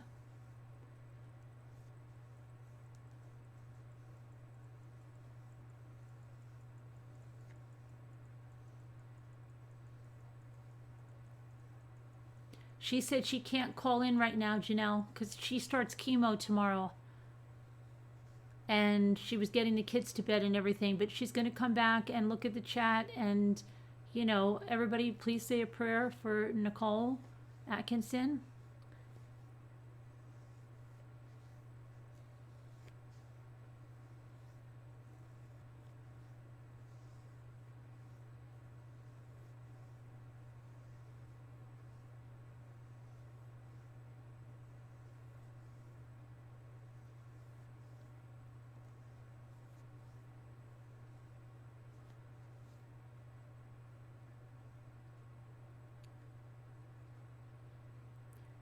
I'm sure Daff,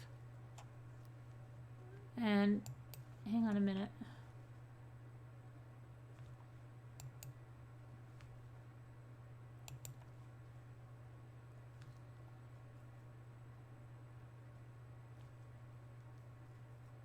Tried to email me, but I must have it wrong.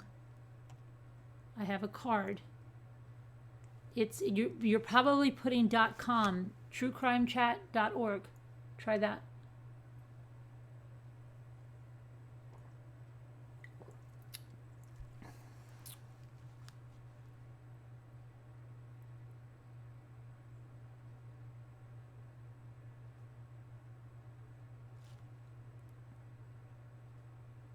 Hey, Mickey fan. How you go, girl? Hey, Judy. Okay, so let me see. Okay, now you want me to get the Christmas decoration in Australia while we're waiting? Okay.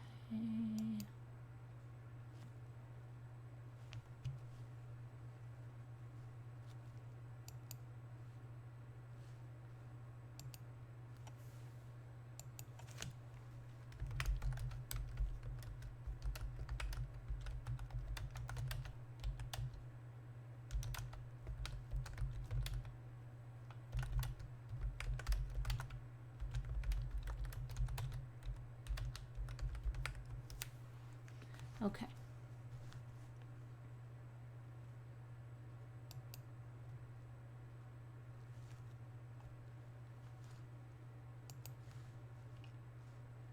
Oh, I got it. You just sent it through, Carolyn. I have it now.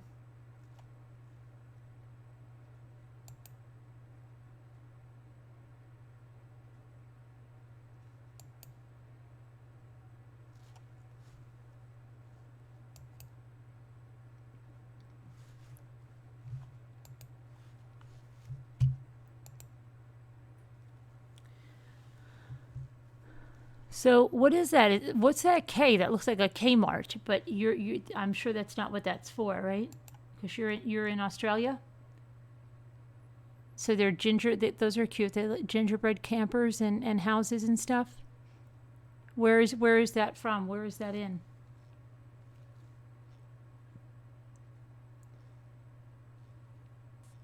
That's okay, Janelle. Why are you popping in and out?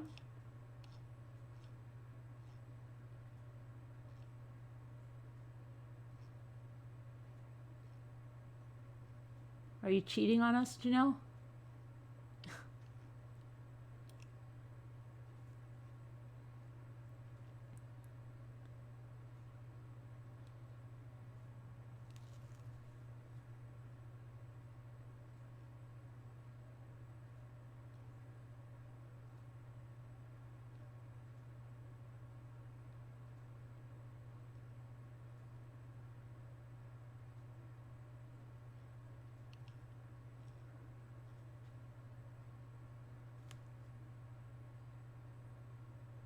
In the video on that Evil Watts case, best video, Carolyn, yes, I saw the blankies. Yes, right. I sent an email for an update on the teens. Oh, okay. All right.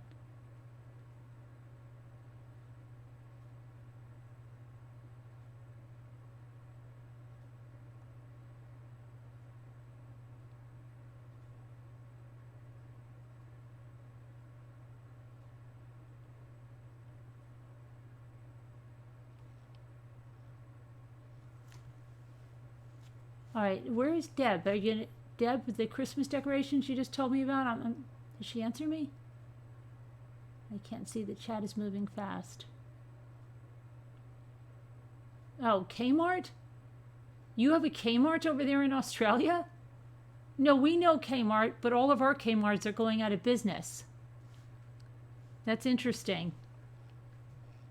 You don't have Walmart over there, but you have Kmart? Interesting. Interesting. I'm showing 4 in chat on phone. What are you talking about, Gigi? What are you talking about, Gigi? I don't know what you're talking about. 4 in chat on phone. Where do you see 4 in chat on phone? Your mouth is watering for meatloaf now? Yes, Kmart are thriving there? Really? Oh, wait, Judy, you're in Australia too, Judy? You're in California, aren't you? I'm so confused. They have Aldi's in Australia too, but they're bigger. Oh, wow, okay. I don't know if there's any Kmarts open in the United States anymore. Is there? Not by us.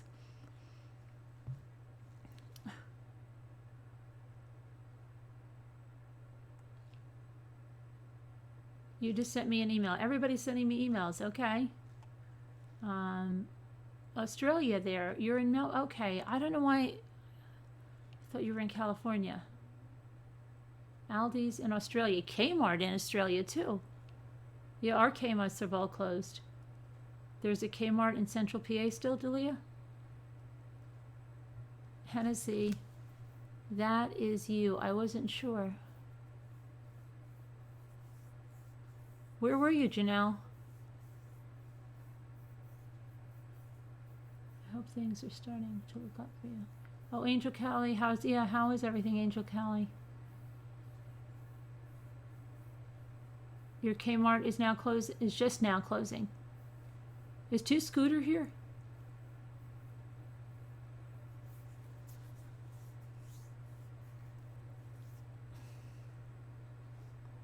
Carolyn, I just sent you some yeah. We used to have a super Kmart. Yeah, we never had a super Kmart.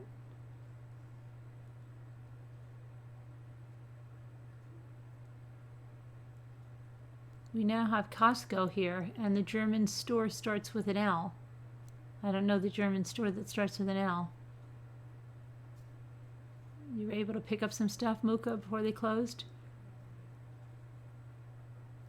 You love Costco. We don't have any Costco's by us. We have Sam's Clubs. You haven't seen her two scooters yet? Okay.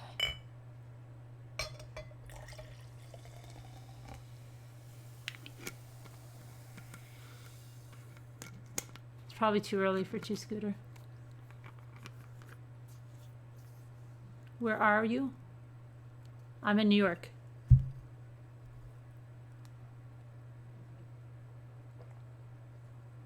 The German store with the L is supposed to be like the Aldi.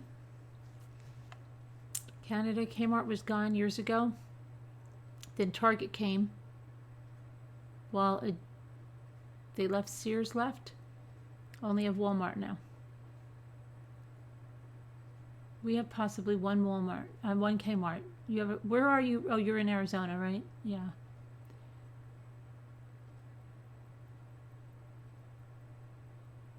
Oh, she went to the Wegmans, but there's also a Wegmans. She went to some Wegmans. She wasn't happy because they didn't have the sub shop place.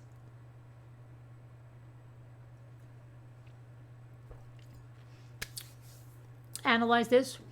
We in New York, we're just releasing the criminals because we can't keep them in the prisons anymore. We're just going to release them. We figure New Yorkers are tough and they're going to be able to just, it's going to be a free-for-all. They're just opening the doors right out. New Yorkers are like that.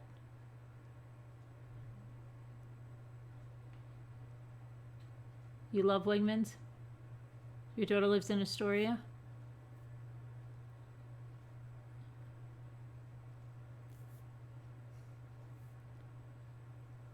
What is this channel about? It's about probiotics and osmosis.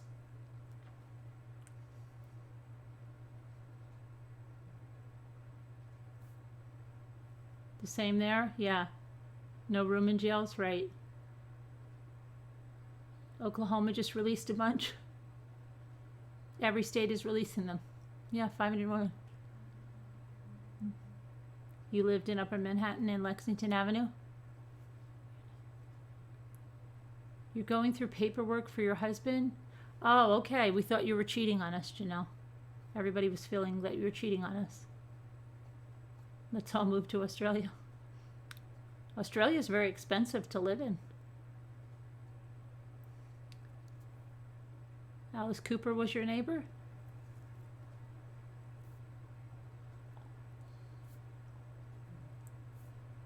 I think they're putting a revolving door, one of those revolving doors on the prison. You can go and come as you like. There's going to be an honor system to come back, go out.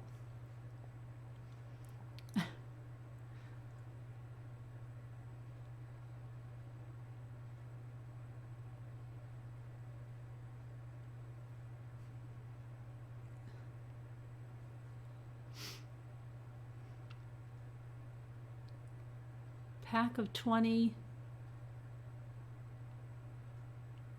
Oh, cigarettes? I don't know anything about I couldn't even tell you what a pack of cigarettes costs in New York. $9. Is that just wait?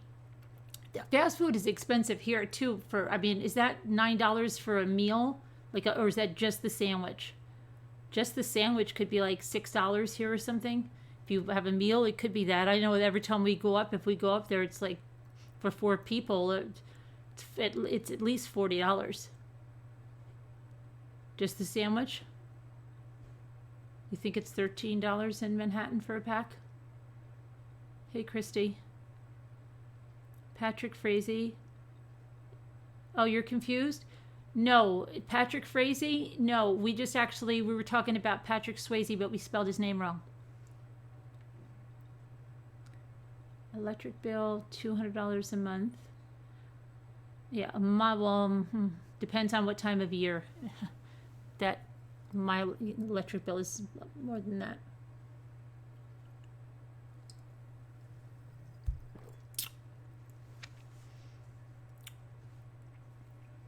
Am I near Duty Ron? He lives right next door to me. We had coffee today together.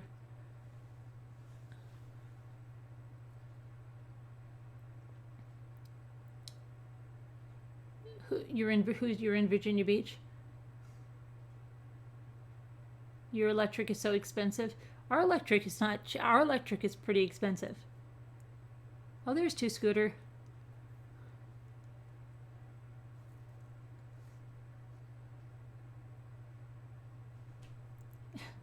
Has Watts written a book? Chris Watts? No, not yet. I have well water, Hennessy.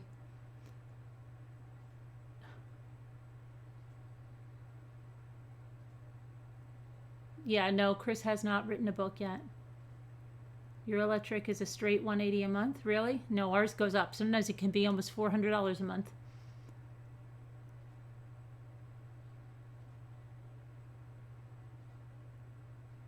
While you're at the doctor's office, what will I be reading?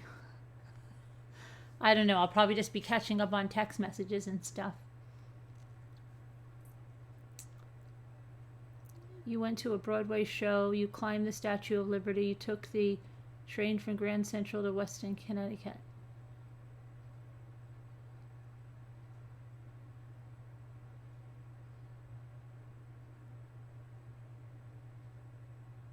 He can't write a book for profit. He can't because of the wrongful death suit.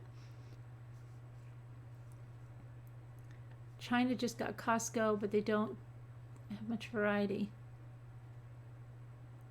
Very expensive, yeah. We have no Kmarts left.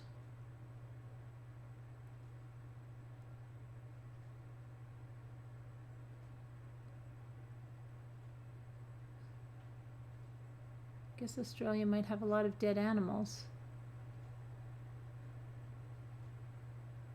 Sig's over $10 in New York City, I hear. I don't know. You're back from the shower, Sherry? All the money we spend to incarcerate these felons, now they walk free. There's an honor system that they're going to be paying back some money every month.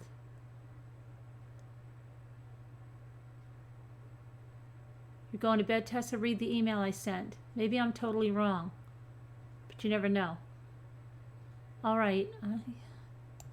I like to look at the chat. Okay, I'll look at the email. Let me see.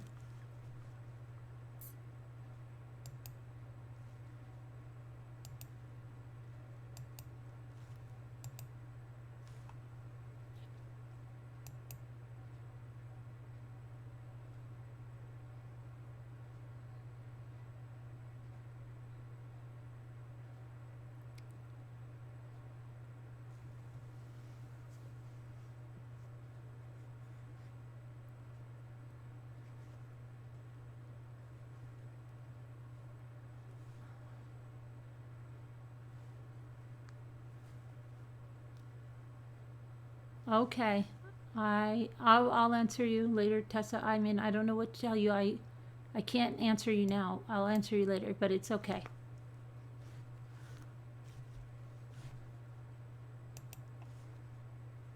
Oh, here's the teens. Tried as adults. Okay. So both teens. 22 teenagers arrested. Both teens charged in woman's death at Hocking Hills State Park will be tried as adults. The 2 16-year-olds are charged with murder, felonious assault, and involuntary manslaughter in the death of Victoria Schaefer. A judge in the Hocking County Juvenile Court ruled 2 teenagers charged in the death of the woman at the Hocking Hills State Park will be tried as adults. Judge Jonah Saving made the ruling in the case against the 16-year-olds. There's Jaden Chertruis and Jordan Buckley on Tuesday. Both are charged with murder, felonious assault, and involuntary manslaughter in the death of Victoria Schaefer. Schaefer, who was taking photos with a group of students, was struck and killed by a 74-pound, 6-foot log while sitting on the stairs at the Old Man's Cave on September 2nd. She was killed instantly. According to authorities, a caller told authorities on October 8th that one of the two teens sent a text message to a classmate stating that he had done something serious at the park. During Tuesday's hearing, the Ohio Department of Natural Resource investigator Troy Newman testified that he knew right away the log had fallen from the cliff and was not an accident because it did not fall straight down and had forward momentum. Newman said the log was a cut log and it matched others piled in the area above the staircase near where Schaefer was killed. Defense attorney Ryan Shepler asked Newman if the log could have been ricocheted on its way off the cliff, and Newman admitted that it was possible. Hocking County Sheriff's Lieutenant Dustin Robinson testified that Churchus admitted he knew people were below. He did know people were below the cliff that day. Robinson said Churchus told him that if something was thrown off the top of a cliff, someone could have passed. Said he knew if something. When asked to clarify, Churchus admitted he meant death. The defense played the video of the interview between the sheriff's office and Churchus. I don't even know if I'm saying his name right. In the video, the teen admitted touching the log, but said Buckley is the one who kicked it. The video interview also shows him being asked if he knew what was below the cliff where they were. He says no. Then after further questioning, he says, people, I guess. Shepler later argued that part of the testimony proved Churchus did not know people were below the cliff, only answering when led by detectives. The defense also argued that during a section of the video that was hard to hear, Churchus said he and Buckley individually flipped and kicked the log to see what noise it would make that day. Miranda Spencer, 19, who was with both of these men, testified one of the boys looked over the edge to check if anyone was below and said no one was below the cliff. She said one boy pushed the log and the other was on the lookout. She did not remember which one pushed the log. During the second hearing, a video interview at the crime scene showed Buckley demonstrating how he used his non-broken hand and leg to move the log. During the hearing, the investigator said that Buckley texted his girlfriend that he was trying to be cool and that he admitted to the point that Jaden and himself threw the log. Previous conversations stated that Buckley's girlfriend did not recall who threw the log. She testified today that Jaden is the one who threw the log off the cliff. Judge Saving set a cash bond of $100,000 for both boys. Both were ordered to return to the juvenile detention center. If either is released, they will be required to wear an ankle monitor. Okay. And that's that story.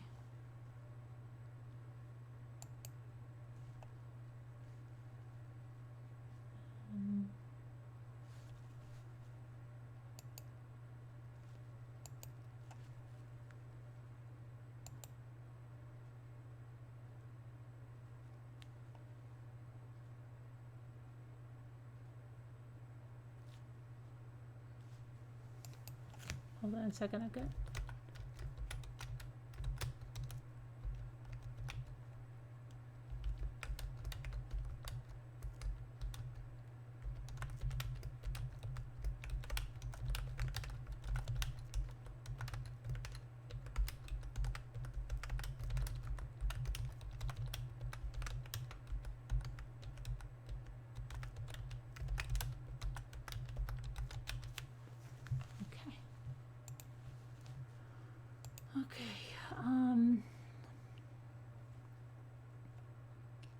All right, there's no more mail. Now I can come back to the chat and everybody can stop chattering.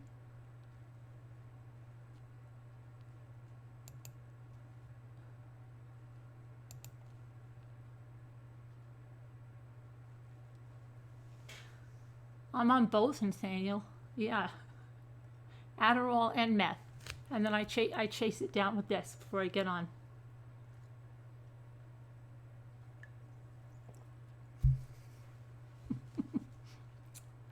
How else am I going to go for 6 hours?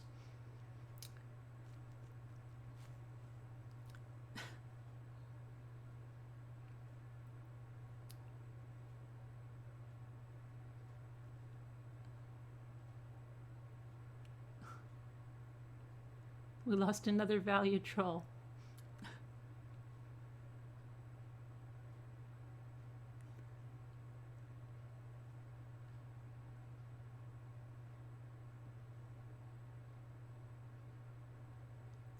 Okay.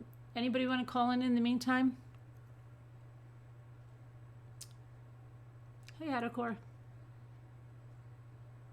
Anybody have anything to discuss? What happened to Red Raven Spirit? I think she's scared to talk about. She's getting her notes together. Where's Diana? Didn't Diana have a... Where's Diana tonight? So this... Yes, Claudia, it's about probiotics. We are going to talk about inorganic chemistry in just a little bit.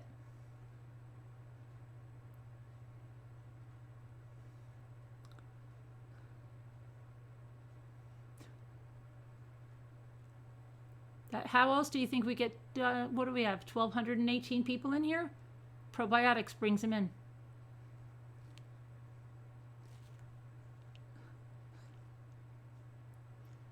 Wait till we start those chemistry experiments. Is Deb coming? She is supposed to be coming. It's her birthday. She sent me a thing at 7 o'clock my time that she was going to come. So unless she got really happy on her birthday and passed out,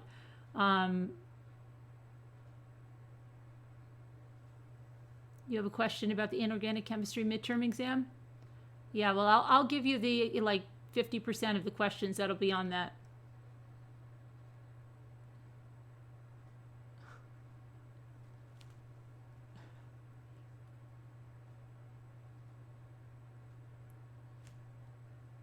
It is her birthday, Sunflower Brown. Yes, it is. That might be better than...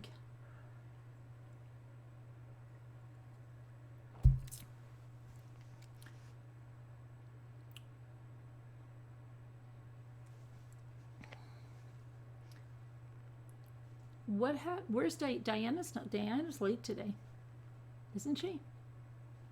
Hey, Prim Proper. Where's Random Guy Jeff? Why doesn't he talk about his story? Did he leave already? Random Guy Jeff. You're going to have to skip the test? You're not a good test taker?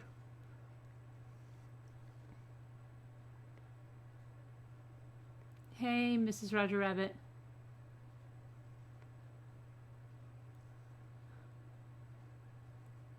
Oh, Jimmy's going to do the chemistry. He's going to do experiments. He's going to mix some stuff up. Is that why you tuned in, Karen McCann? Yeah.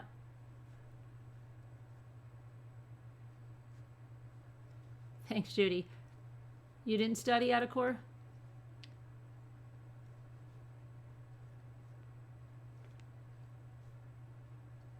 It's a quiz.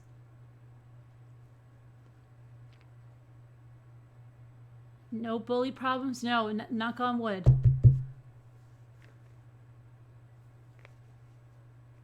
I got you all excited? Oh, okay, we'll do it some night.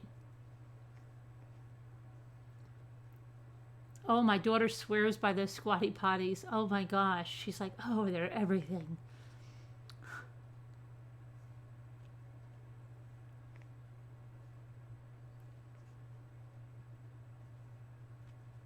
Don't forget the Tuesday treat of spice.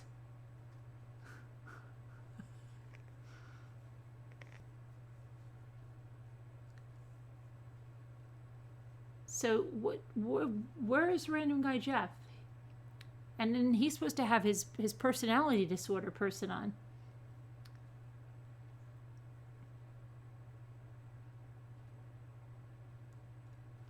The squatty potty.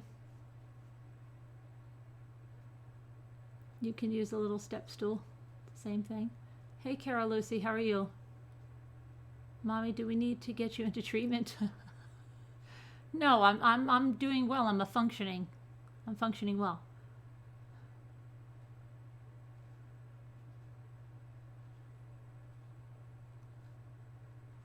You have squatty potties? You're so behind in the chat? Yeah. It's amazing because you don't even see my hands moving, and I have to type up for a lot of you. Hey, Caroline.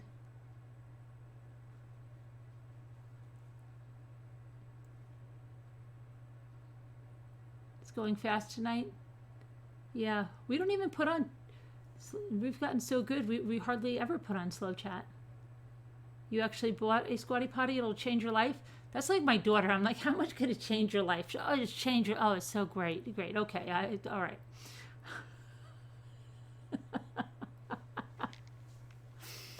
Oh my goodness.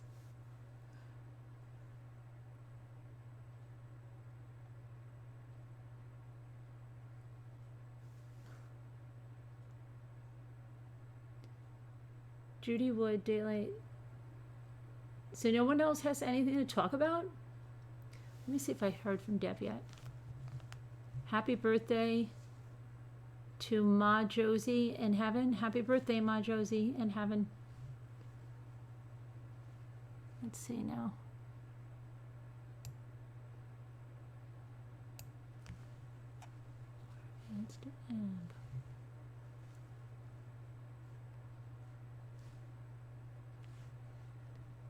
Can I find?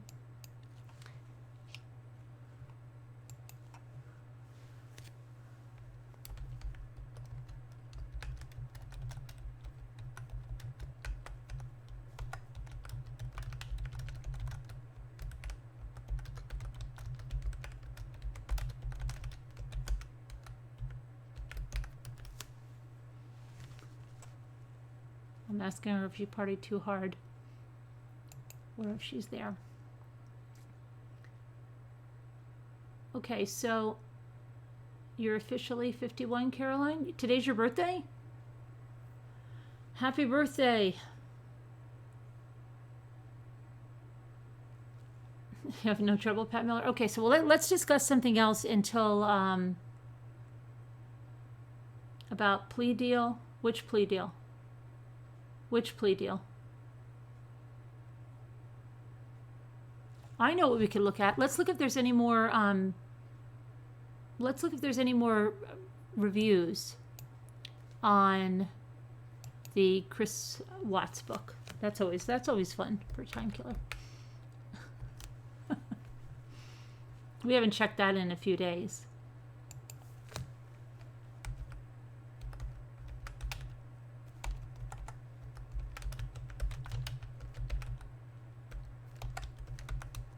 Oops. Still 2.5 stars. Let's see here. There's not that many reviews, you know.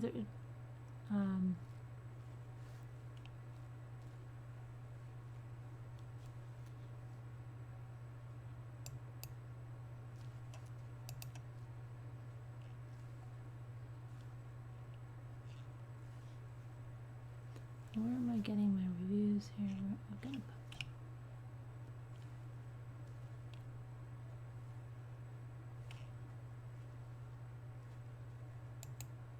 Most recent.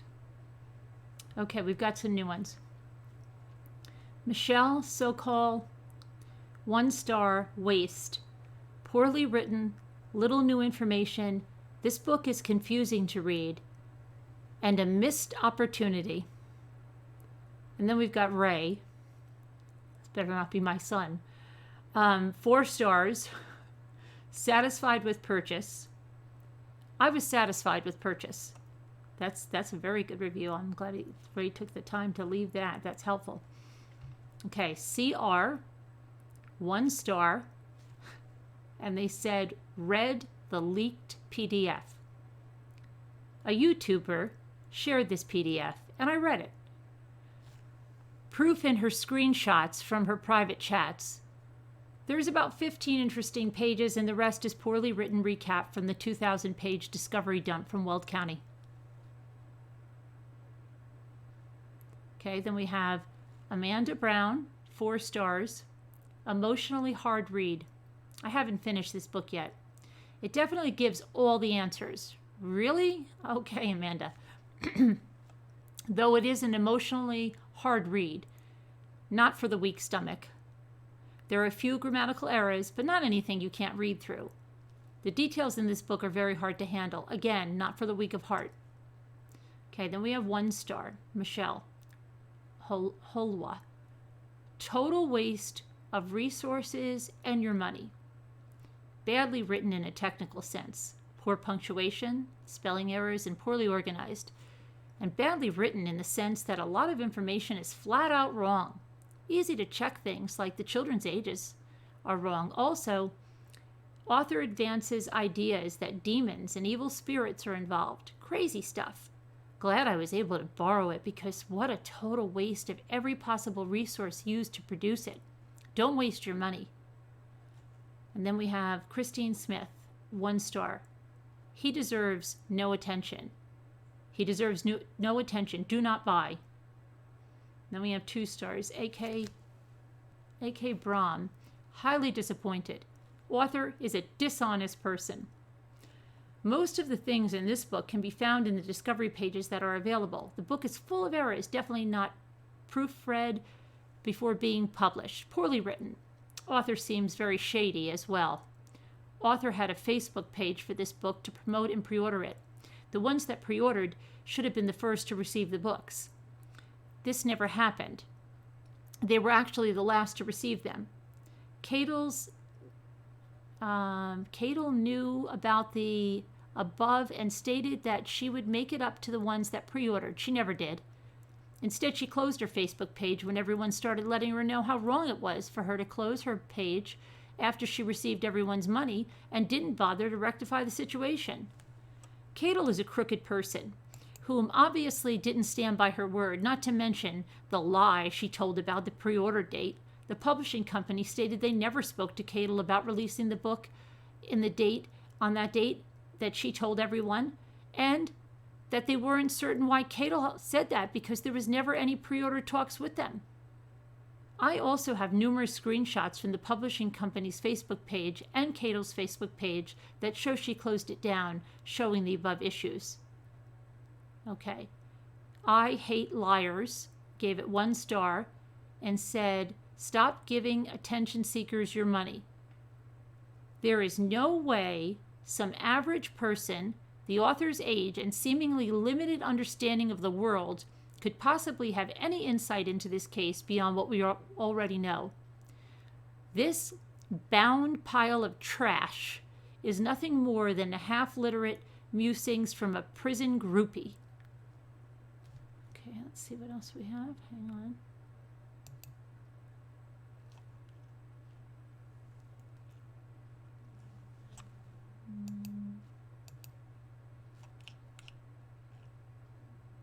Okay.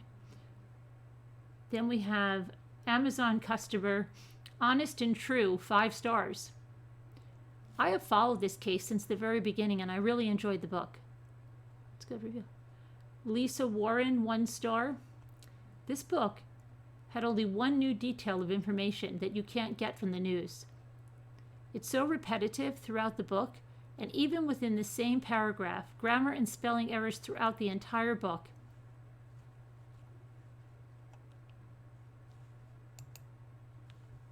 Okay. Ryan, 1 star, terrible writing.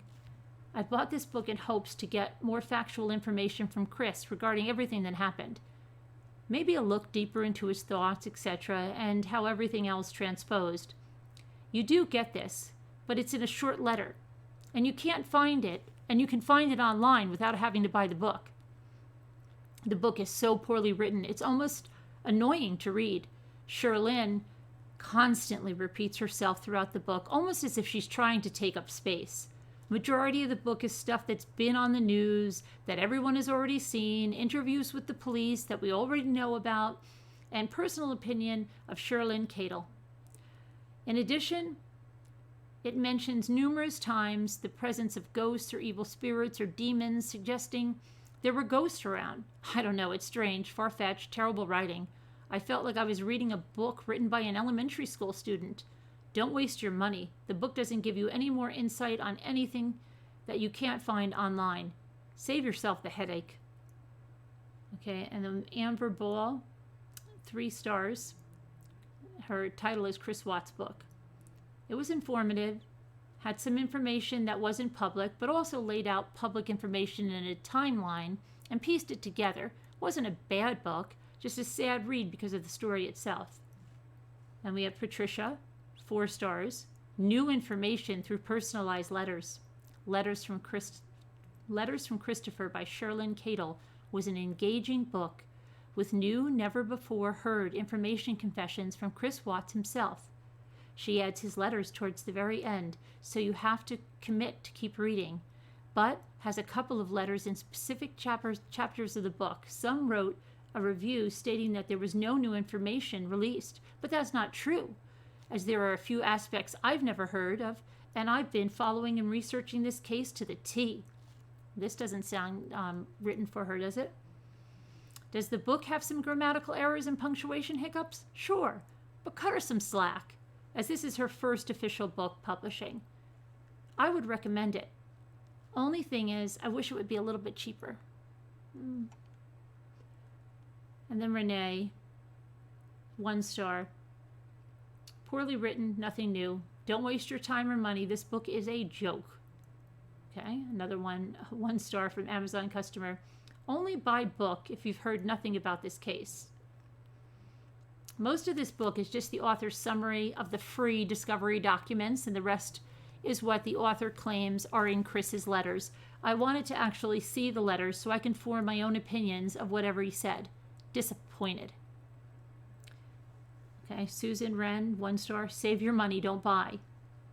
For anyone that followed this case, will not learn anything new by reading this book. This book is very poorly written and jumps around so much that it's very hard to understand. I would have not bought this book if I had known that the author lied about how the proceeds from the sales were going to be used. Wendy S., 1 star. Not worth the price of admission. I know the author has been hurt by the criticism of her book and how poorly it was edited or not edited, and for this I sympathize and I feel sorry for her. We all have our strengths and things that we are good at, but unfortunately writing is not one of her strengths. In her book, she says she believes she has a talent for it. I'm not sure why she believes this. Perhaps she is a good storyteller and has confused this with an ability to write, but as a professional writer and editor, I can tell you she's not a good writer. This book is disjointed and lacks flow or any kind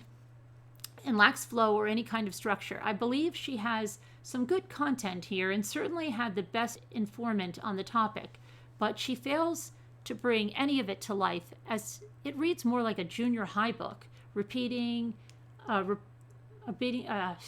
high book report repeating facts she found on Wiki. If you can get past the poor writing, bad grammar, missing punctuation, and misspellings, it still is not entertaining or informative.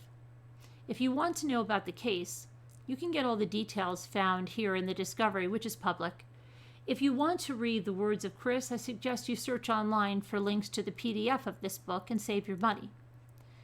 There is a reason she self-published, and it has nothing to do with control over the book or its content. A good contract with a legitimate manager and publishing house could have given her all the control she wanted or demanded. Imagine a lifeline to the murderer. Agents and publishers would be foaming at the mouth for this story. She could have written her own ticket. So why weren't they? Why did she invest so much of her own money? I imagine that no agent, editor, publisher thought they could clean this up and turn it into a page-turning bestseller. I read a lot, even self-published books on Amazon and iBooks, and none have been this disappointing. No structure, no details, no thread tying one sentence to the next, one paragraph to the next, or even one chapter to the next. I did read it cover to cover because I was hoping the letters would be worth it, but even the letters she includes are not worth the price of this book. Chris spends every letter lamenting on what he won't get to do ever again. He doesn't seem to care what his victims won't get to do. The only new details of the crime are in the Daily Mail letter and her interviews on YouTube. I'm sure the author tried her best, but her writing best isn't worth the price of admission. Okay, and then let's see. Amazon customer, 1 star, stole all of the content from a farce group on Facebook. This is a complete joke. She literally stole all this content from a Facebook discussion speculation group, and not even the well-researched stuff. She just sat there screenshotting and writing it in her own words. Gah, the writing is that of a 12-year-old without a lick of English. Then we have Michael Susanos, 1 star, don't bother. Most of this book is regurgitated information from the discovery, allowing you to skip entire chapters. The book is so poorly written, making it very hard to follow as she jumps around and repeats information. This author really should have used an actual writer, or at the very least an editor. Chris Watt's letters were better written than anything she wrote herself. Okay, and then Michelle says, don't bother, 1 star. What a waste of money. I was hoping this book would actually provide some new information. It literally just outlines everything we already knew. The only new information was already released to the public when promoting the book. To prove my point and irritation, let me outline the chapters of the book. 1. I think we read this one. We did read this one. I think we're back. Yes, we're back. That was the one we were at. So those are the new ones.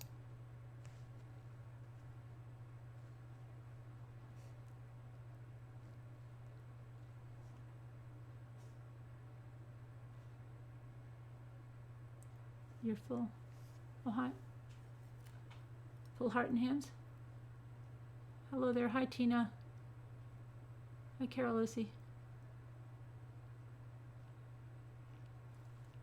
Carol Lucy, were you typing that whole time I was reading? That's amazing that I can do that, can it? Right? I can type and read. What do you want to access material, girl?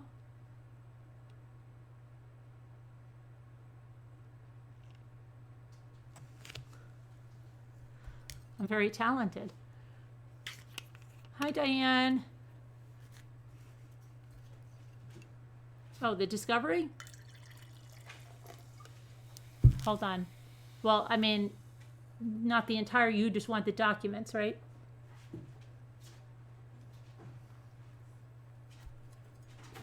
Hi, country girl.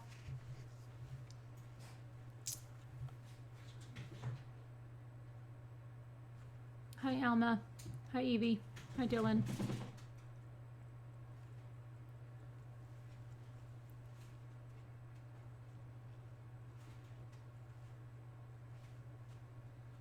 Hi, my full heart and hands. What's going on? You're curious? All right, I'll get you the link. Hang on. Okay, I'll get you the public link here. Which should be this one. Yeah.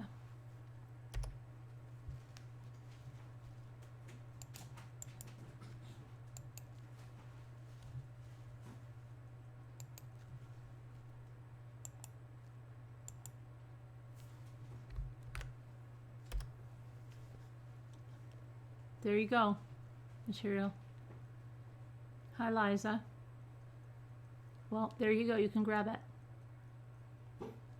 Carolyn, are you painting your own signboards? What signboards? No, I'm going to Cricut them.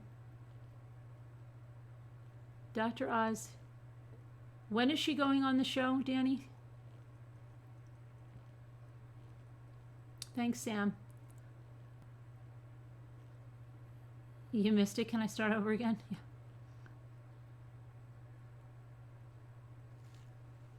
Alyssa, I have it on here too. And just to bring, or was I going to do the two behind me? The signboards. I have two signboards behind me? Where? You see signboards behind me? Where? Those, Jimmy's defrosting the refrigerator. We have everything out of the refrigerator. That's why the kitchen's a mess. Because he has to fix the thermistor. Because the guy that came, we pay for a policy, Jimmy let him go without finishing the job.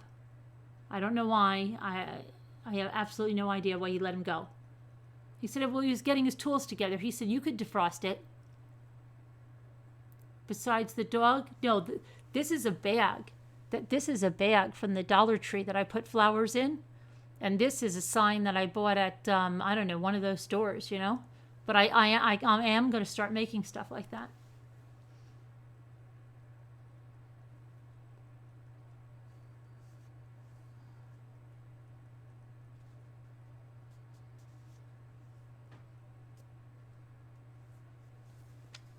Yeah, I have to get those out, and I still have to get all the packages out. I am so far behind everything, and then tomorrow I've got to go out. Oh.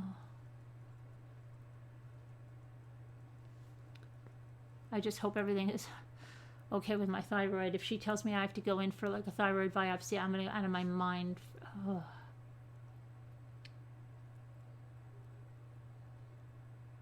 You've been using pretty bags for many years. Oh, Sharon, you're ahead of your time. Well, actually, they're not really bags, Sharon. They're actually hard. They're like very hard. They're not really bags. They're boxes. Hear them? But they look like bags.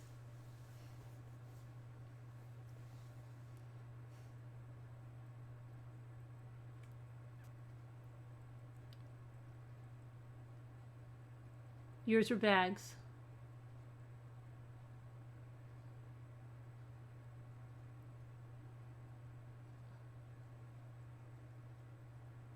Like the boxes they have, yeah. So I'm going to see if Deb answered me. I'm having a feeling Deb did too much partying or something.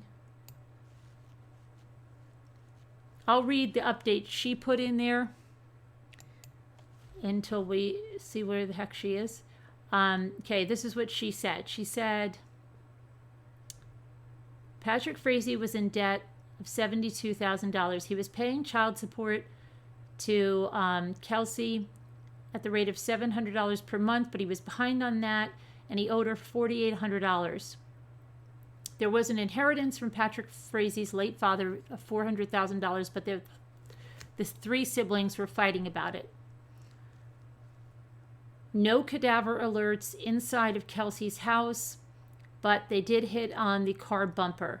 Video surveillance shows that the black tote box in the back of Patrick Frazee's truck was moved, repositioned in the truck,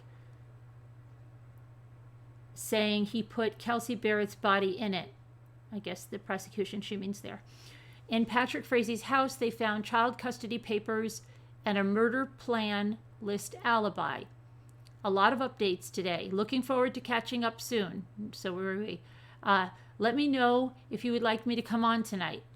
I will go out later. Today is my birthday. I think she had a really good birthday. And is somewhere. And then I read the other updates earlier from the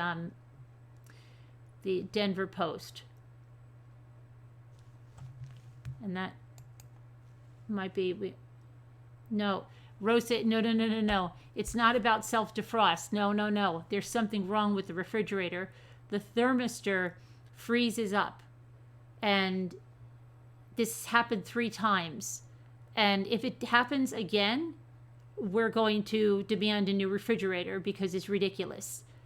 No, it's not a defrost like you're thinking. No.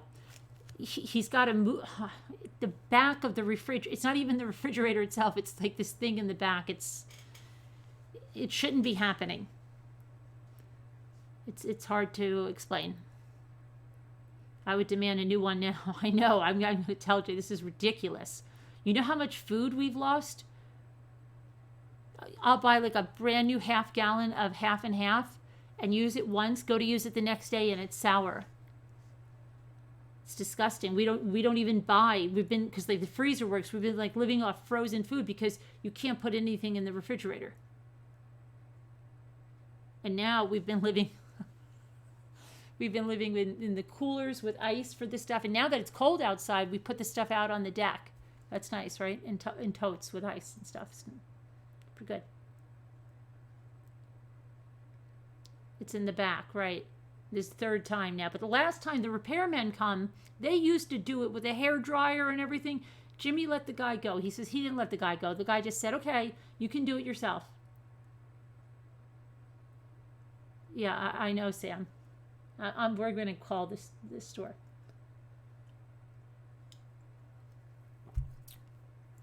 You can get a Cricut and you can put any kind of handwriting you want on anything, Danny. I'd never let him leave either, but I wasn't here. Where did we get the fridge?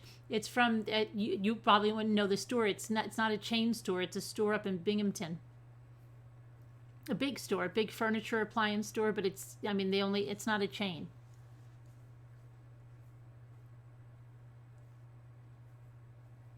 Tell him you'll deduct the labor, I know. But there's supposed to be a number 2 where they replace your food. And I said to Jimmy, did you get that number? Not yet. Okay. That's a Maytag. Supposed to not have the repairman here. Your French door did the exact same thing with the thermistor. This is the third time. They may not have the same model. Yeah. You should demand money back. Yeah, I think because of the policy we have, we do get it. I just have to call the number.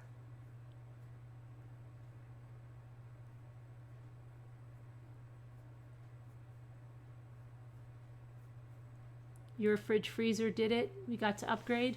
Yeah. The thermistor did the same thing. We did have it fixed too, Scooter. We did.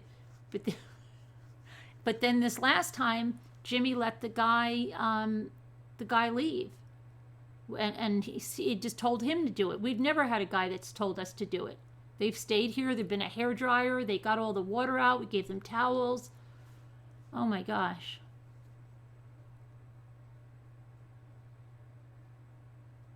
It's the third time. They keep saying it's repositioned wrong. Yes, I have the warranty on it. I have like a 5-year warranty on it.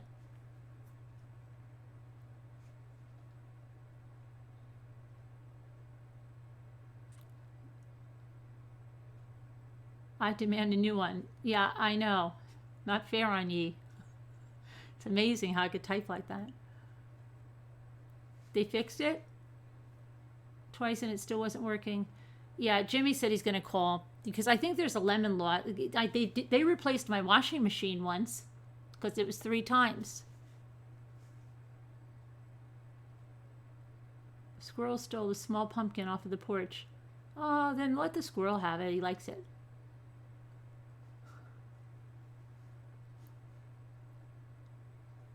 Your friend is a lemon law attorney, the one who wrote Murder Houses. Really?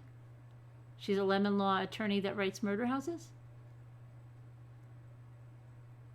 Thermistor, I think it is thermistor, isn't it? I don't know. My new TV is messed up. They replaced after 3 times. Yeah, that's what I'm saying. This might even be the 4th time. You have a Frigidaire? They nicked the bottom of it, called Lowe's, and they gave me 10% off my next visit.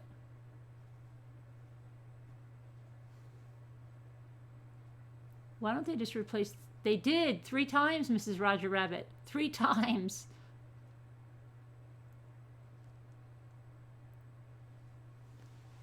We ended up with a new fridge, freezer, microwave as the upgrade. They couldn't do like for... Oh, yeah. I know, Rosa. I like... watch, I'll get one that it has like all fingerprints all over the door.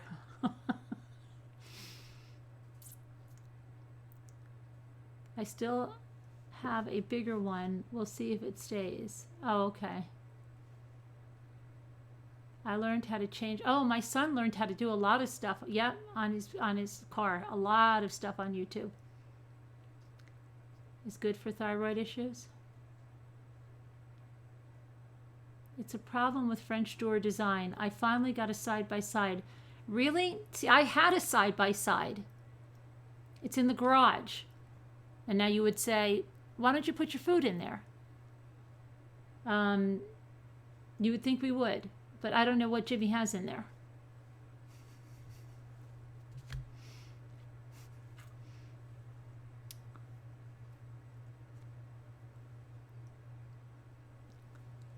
Even if you put your hands up in the air, I'm typing. Yes, I know, because I could do it with my toes, or maybe I had some like pre-mounted text. Oh my goodness. The reason I like the French door, because I asked them why did they like the French door so much when I was getting one, and they said because you can put bigger, because the side by side you can't put like bigger things in there, like things. My toes. I have the keyboard on the floor. Wider things, right. The freezer's really good on it. And the ice maker is so freaking noisy. Like platters and stuff, yeah. Because you couldn't do that in a side by side.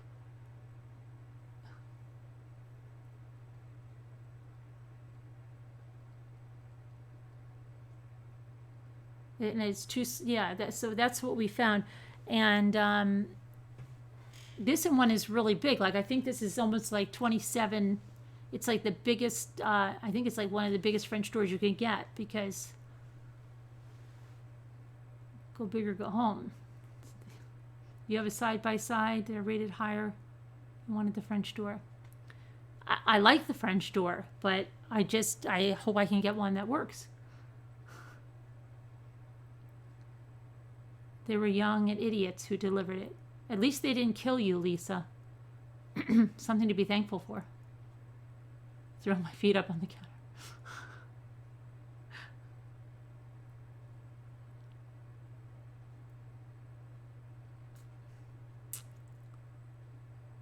I had 3 French doors.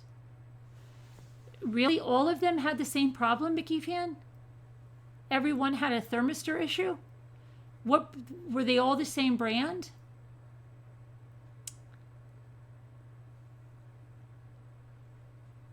You don't have any problems, Jenna, with the thermistor? Mickey Fan says 3, replace 3 of them. You didn't have the warranty or anything, Mickey Fan?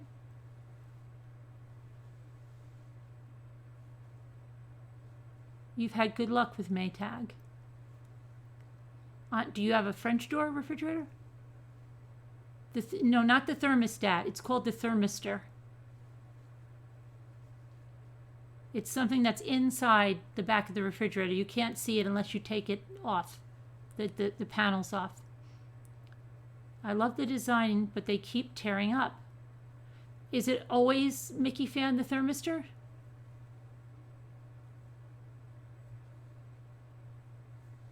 You have an LG.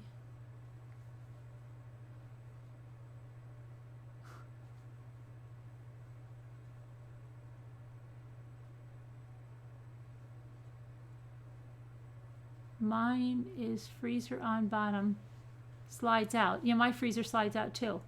But yours is a French door, Maytag, and you don't have any problems with the with it starting to get warm?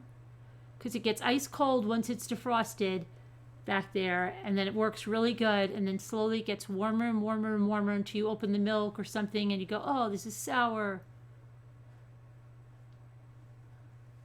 My parents had an issue. Yeah, I've raised so much.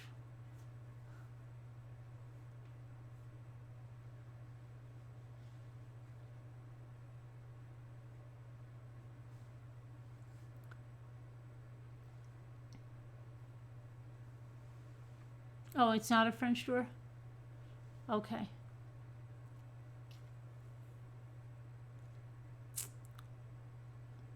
Near where the Mormon family was shot, the news just said a suspect has been arrested. Really, Kay?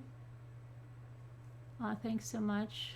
My whole world has changed, losing my mom, but I'll get that checked. Oh, sorry to hear about your mom. Been doing a lot of hugs.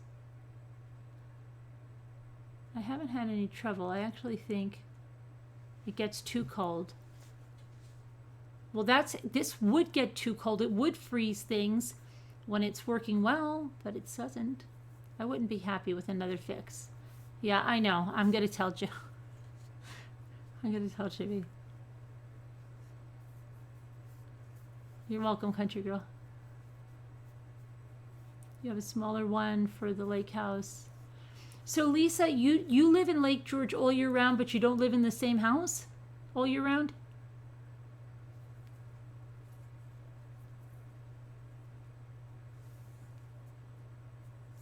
Mommy, did you figure out? No. Oh, yeah. Okay.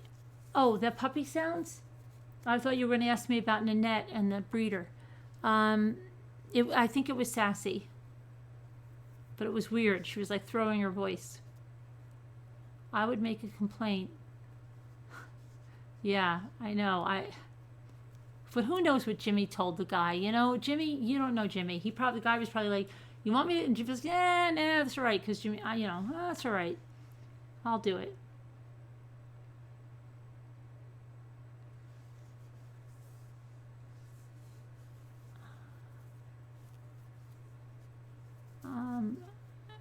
How would we do that, Janelle? Like,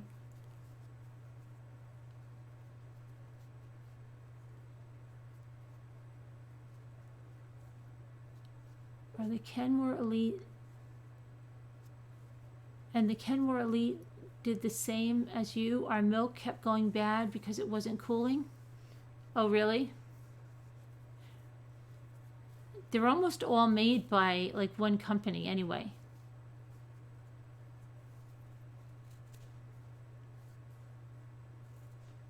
Hubby has it too, yeah.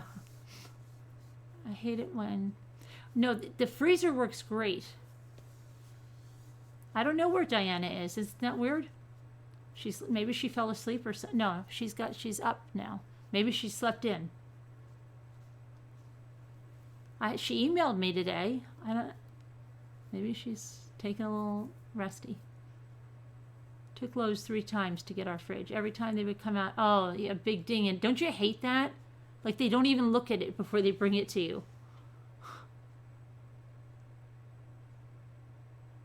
I hate that. I hate that so much.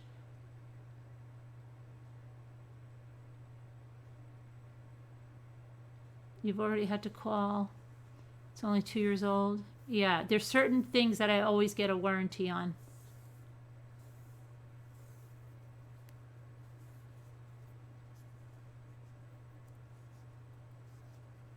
You were living out of a refrigerated cooler next to the bed.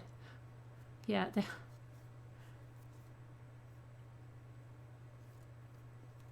Hi, Deb. So, what was I going to... There was something I was going to say. They wanted us to keep it for a 10% discount. Yeah, I wouldn't take it. No. I would say you've got to get me new doors. I've actually had the doors replaced on this one when they brought it out to me.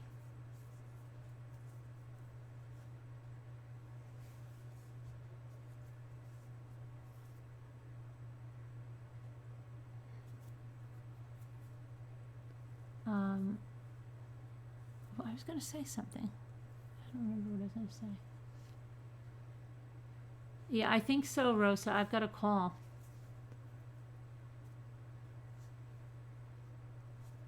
Hey, Linda, you're late. Oh, I was going to say something.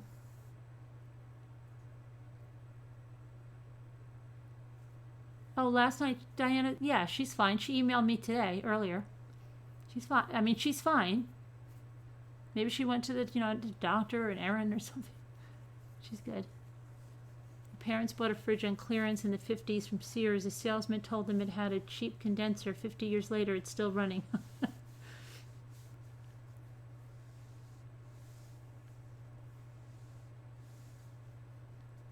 You have a hot point that's 40 years old. Yeah, isn't that funny? Stuff like that.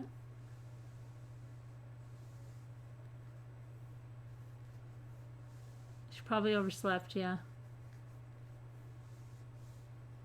It's not, it's what is it, 7:14 over there?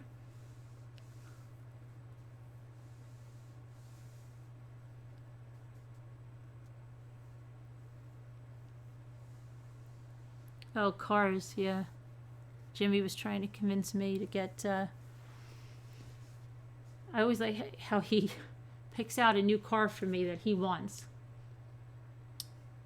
Look at this all road. This would be great.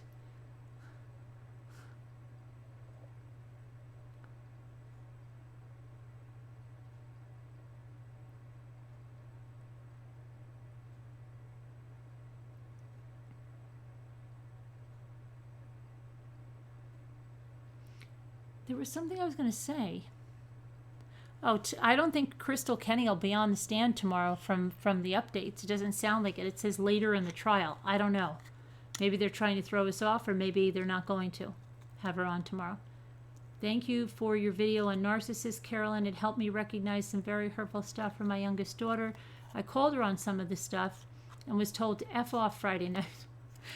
Well, Deb, yeah. It's probably, it doesn't go over well, right? Yeah.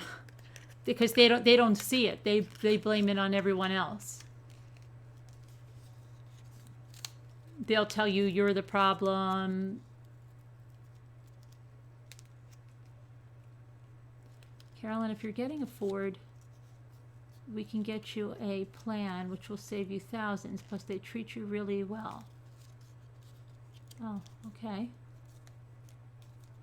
The car thing is a man thing.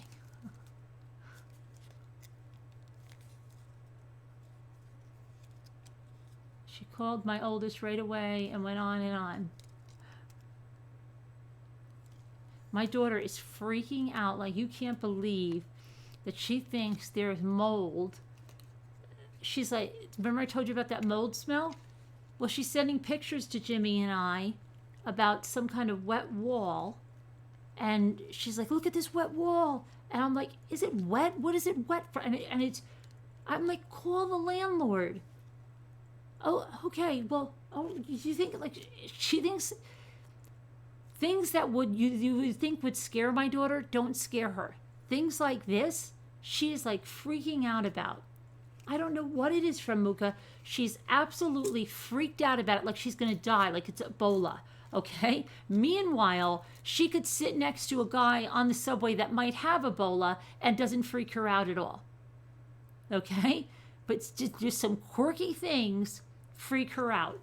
And this black mold, she thinks, and I'm telling you, like, she's not, it's so weird because we're totally different in what we worry about. We're totally different. I'll be like, oh my gosh, is that a hypodermic needle somewhere? And it's not, it's a stick, right? But she'll go, stop it, Mom. You know, what's the big deal? You see them all the time, wherever they are, you know, like if we're in the city or something, right? And then, but I just want to look and make sure it's not, because I could have stepped on it. And then she's like, it didn't, big deal, you know, didn't go through your shoe, don't worry about it, you know. So I'm just like, no, but it wasn't, it was a stick, right? Oh, she doesn't care. But then, if it's mold, she's like freaking out about mold. So we worry about totally different things.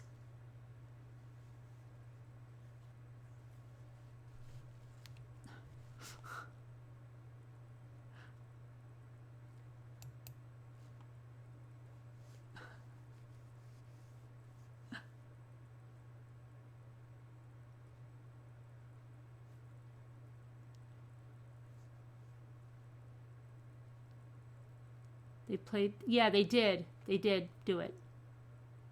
Sam, yeah, I read it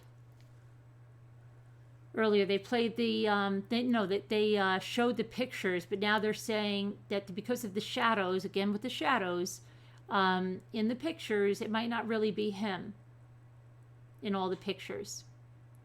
I think that we will at some point, Danny, but just not now.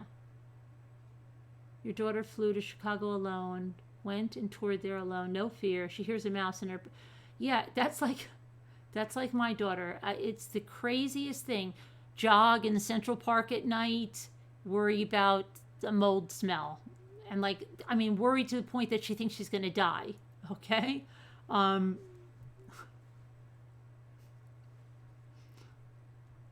I don't get it. I used to work for parks and gardens for the city, and it was terrible how many hypodermic needles we used to clean up from playgrounds and toilets at parks.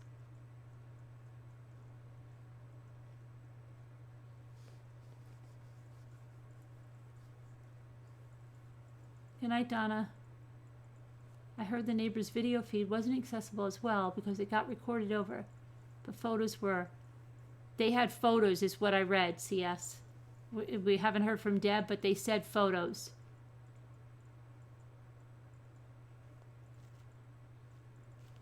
I can read that part again. That's let me see.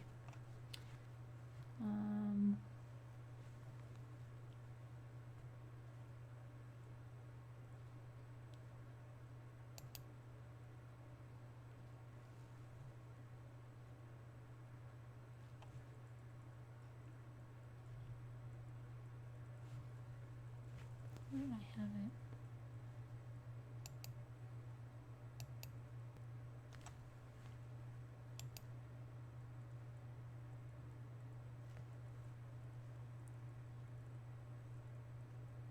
Let me just find where I had it.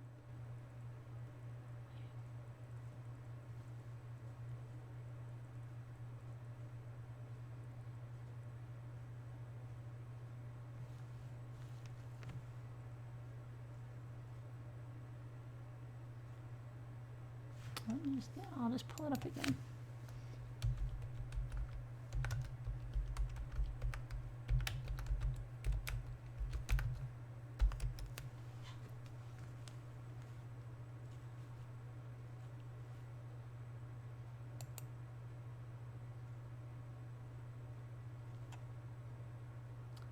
Okay, so Patrick Frazee's brother was on, let me see.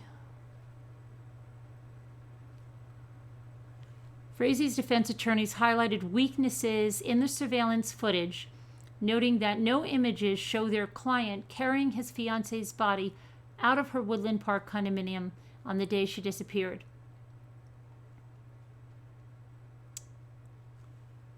Let's see.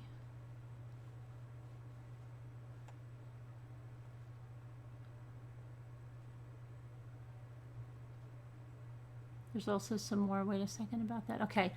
The neighbor's surveillance camera captured photos that show Patrick Frazee at the door of Berreth's condo 11 different times on Thanksgiving Day. A grouping of the photos were taken between 11 a.m. and 1:30 p.m. and another series of photos show Frazee back at the condo around 4 p.m. A photo from 1:23 p.m. that day showed Frazee, Berreth, and Kaylee gathered in the door, the last known image of Berreth.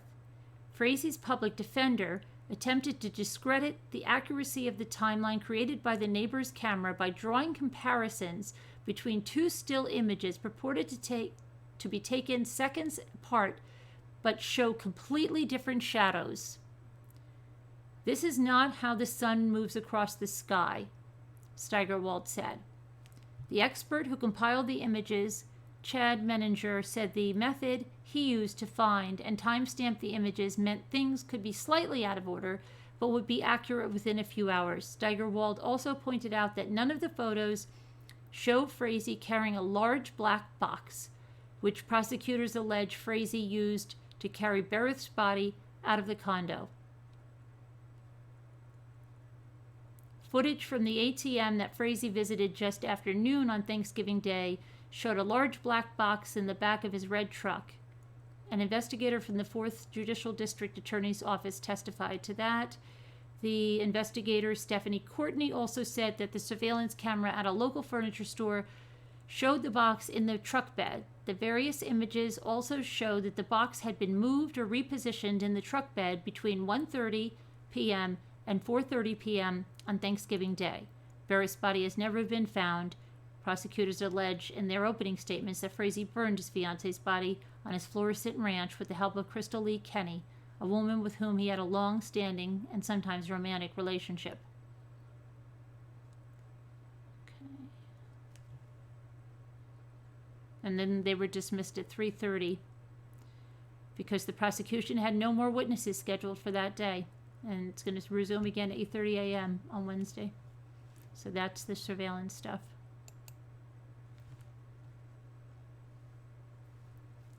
Good night, Gigi. They both should have been tried on complicity. Yeah.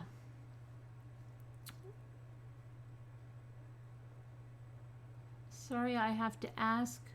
Was caller Tom in hoping Frazee gets off? No. He can't. Oh no, Janelle. They're part of the justice team for the People's Team for Justice for Kelsey. He's not hoping he gets off at all. He's just telling what he knows. Hi, Robert. Hey, where's Eric? We missed Eric tonight.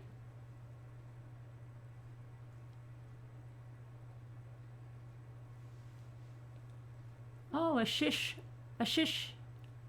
Saying hi to you, Danielle. Oh, there's Diana. Everybody's been waiting for you, Diana.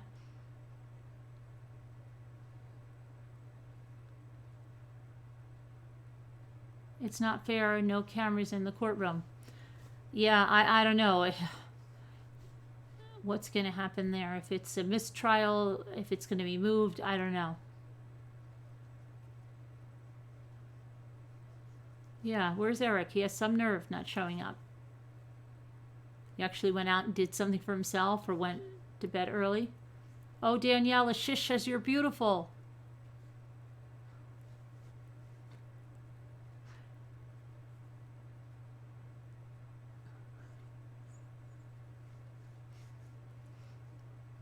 Yeah, we do, Alma.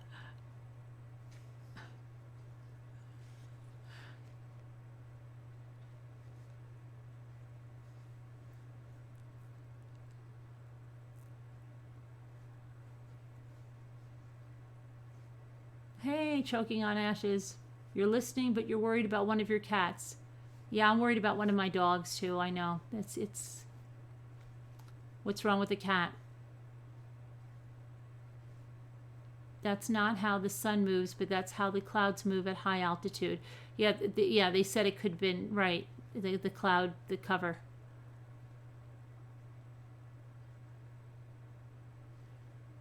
Yeah, Melly Mel. She's popular. They've never been here before, and they right away they knew Danielle. Hey, D-Finite. I thought what Tom told us was very interesting. That Frazee has women in multiple states and even children, all about his recently deceased father. I wonder if prosecutors are on it into jury. Yeah, it was interesting stuff. Absolutely. And this stuff about the other woman that went on the news not really being the woman that was involved, but her sister or something. A lot of conspiracy stuff there.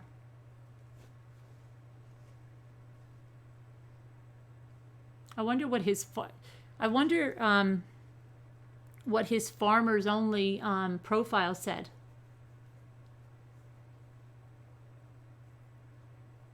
Did you send that info to Carolyn you were going to send me?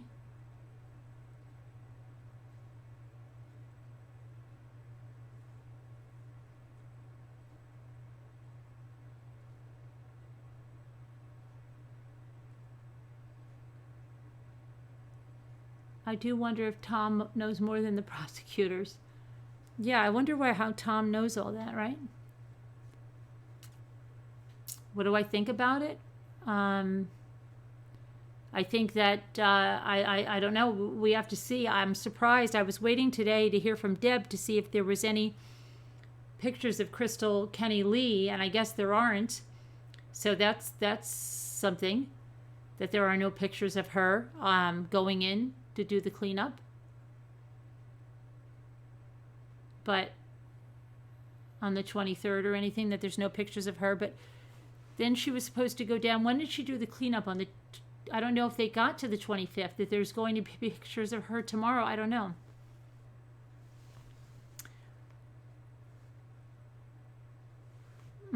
Yeah, well, she is involved. I mean, she cleaned up a crime scene.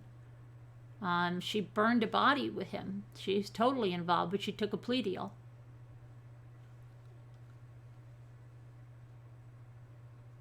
You need to go now? You're on the school morning time? Oh, okay. Talk to you later, Maui Chickadee. Taking care, take care, my darling. See you too, Patty Gorilla. Bye-bye. I'm not going to be on too much longer because I have to go to the doctor. Oh my gosh, how could she do that with him? How could she do it with him? She came down 3 times to try to murder her, according to the story, right? Well, a little bit different, Country Girl, because she admits to cleaning up the crime scene. And coming down 3 separate times to murder her. So it's a little different than that. But, yeah.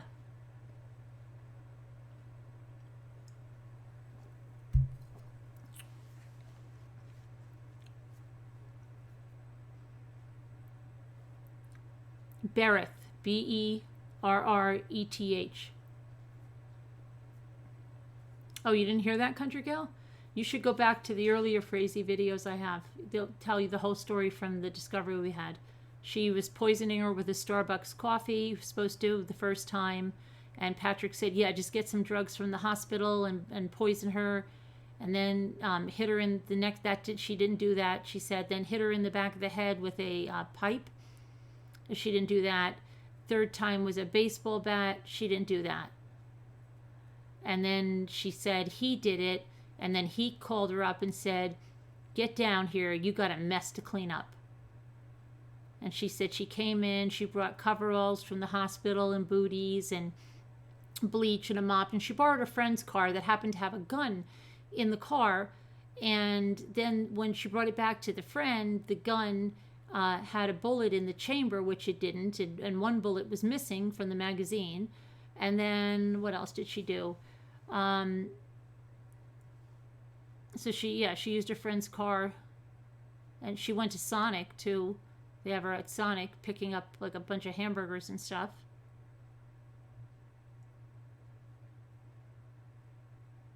She cleaned up the crime scene. She said she left some evidence there because she wanted him to get caught. So that's why she left some droplets that the police didn't even notice on the fireplace and on the bottom of the toilet, and some spots in the kitchen or something.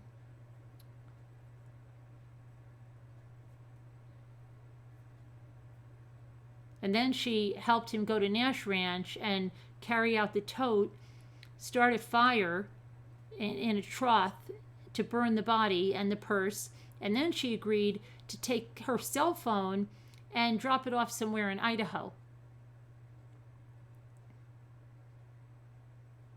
So she's definitely involved. Yeah. But she took a plea deal where the most she can get is 3 years for testifying against him that he committed this murder. And the defense team is going to blame it on her and say Patrick didn't do it, she did it. She's a liar.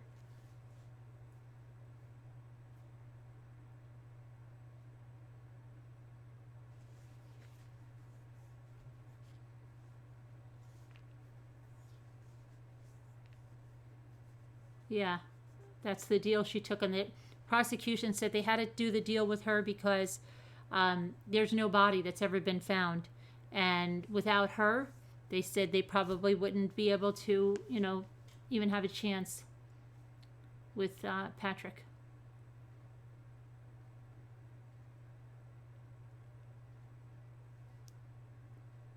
One. There's one in the chamber. Now, Tom said there was one in the chamber and one missing.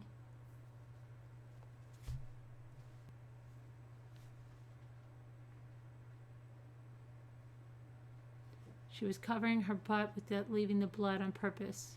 Right, absolutely. She didn't leave that blood on purpose. Absolutely, country gal.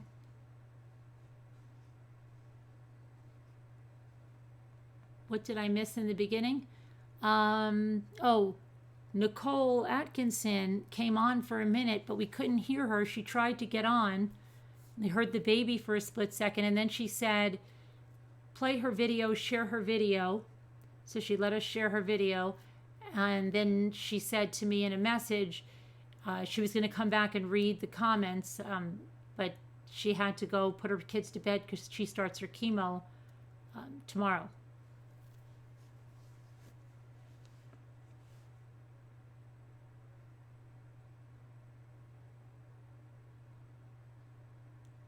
Early Sunday morning.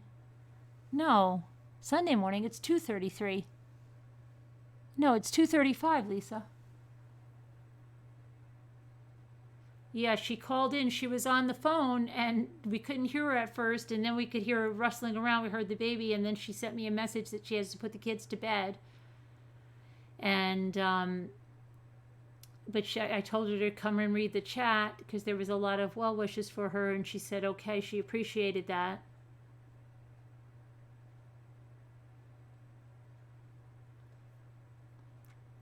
Yeah, and I have her address for cards.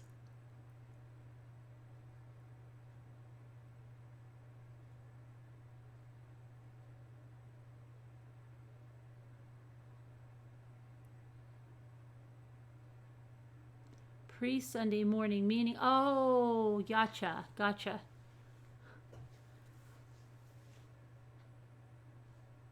Sounds like she could be getting away with murder then. Yes, and accounted for around makes me wonder where it went. Right. If she lies, yeah, that'll be overturned, the deal.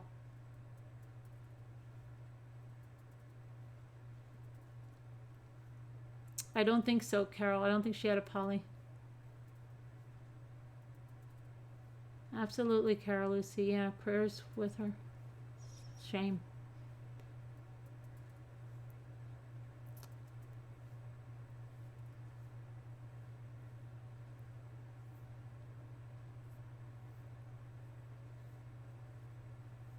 Oh yeah, it's going to be interesting, definitely.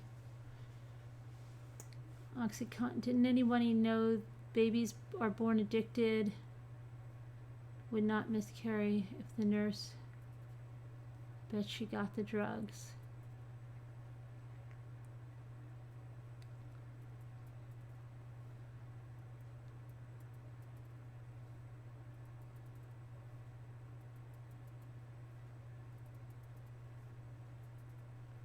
Oh, there's Random Guy. Look at that. Thank you, Random Guy. Just woke up. Gonna crash again. Night Ramblers and the Radiating Heroine. So, okay. You just woke up? Yeah.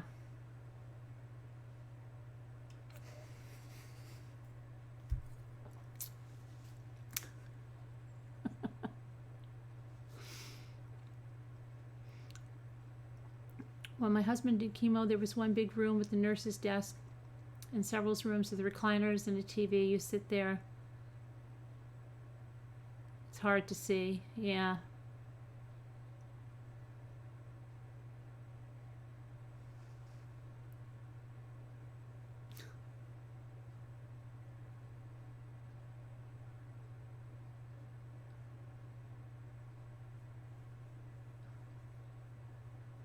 I'm trying to remember where we were that I saw that. When I went to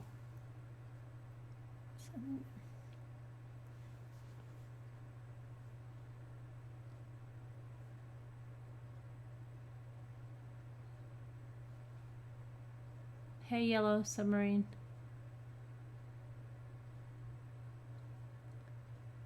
So what else is going on? Who's going to be on the stand tomorrow? I wonder. They're probably going to go through with maybe Krystal is going to go on tomorrow because maybe they're going to start with her and they didn't want her on at the end of the day. She might be on tomorrow. I don't know. It's Thursday already. Okay, let's figure this out. It's Thursday. No, tomorrow's Wednesday. Wednesday. Okay. It's Wednesday tomorrow. I imagine Krystal might even take 2 days.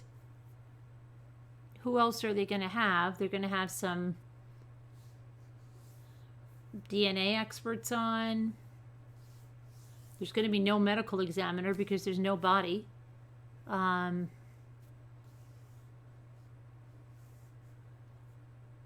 They've already had her mom on, her brother, his brother.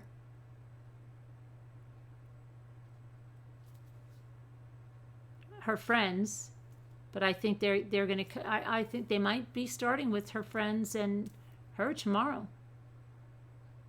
This is going to be the second week. They've started with some of the crime scene investigators. They did some of that. Not yet, Alma. That's what I'm saying. She might be tomorrow. I don't know.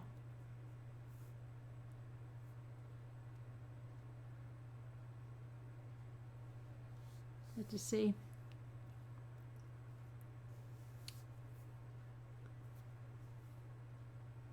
Yeah, choking on ash is crazy, isn't it? Breast cancer, stage 2, Jennifer.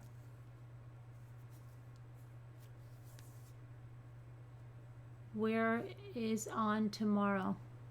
It's not on. They're not televising it.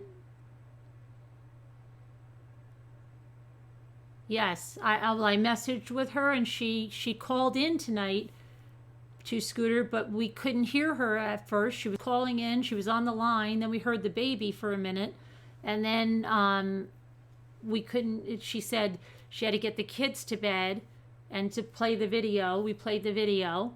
And then I went back and messaged her that people wished her well on the video and gave her the link to watch the video. And she said she just couldn't do it anymore tonight to call in because she said in the video she's starting the treatments tomorrow.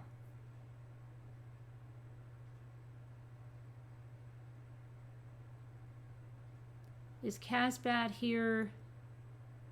I didn't see her yet. It's still It's still very early.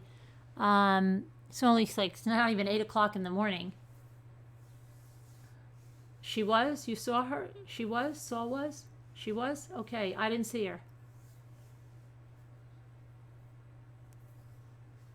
Oh, she was. Okay, I didn't see.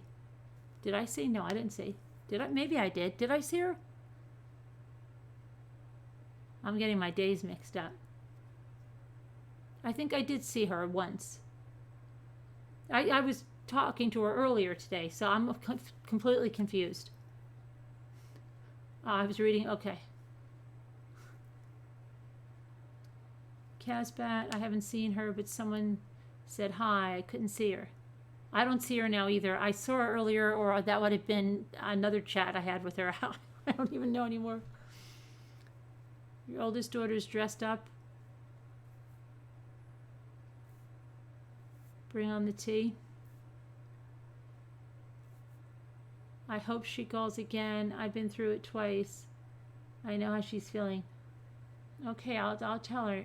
Yeah, hopefully she'll read the chat and she'll see the support. The Freedom Program I didn't explain well. The handbook is the dominator. The handbook is the dominator? Casbat's well, yeah.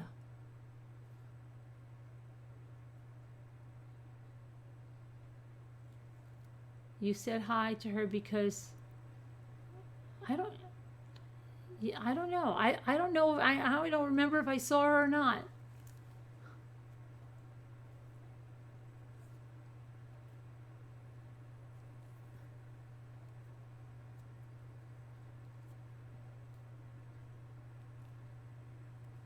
Stage 2, Sonia. Hi, Sonia.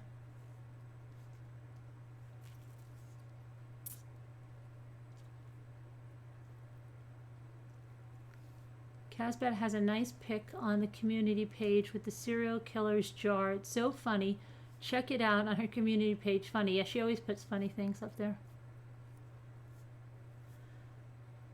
Casbat, sorry we got it taken care of. Where's Casbat? You see her again? I don't see her.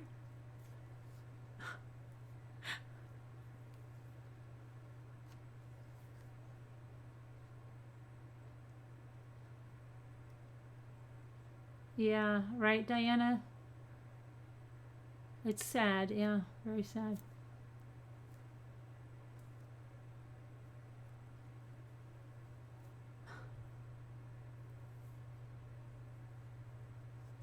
Sorting.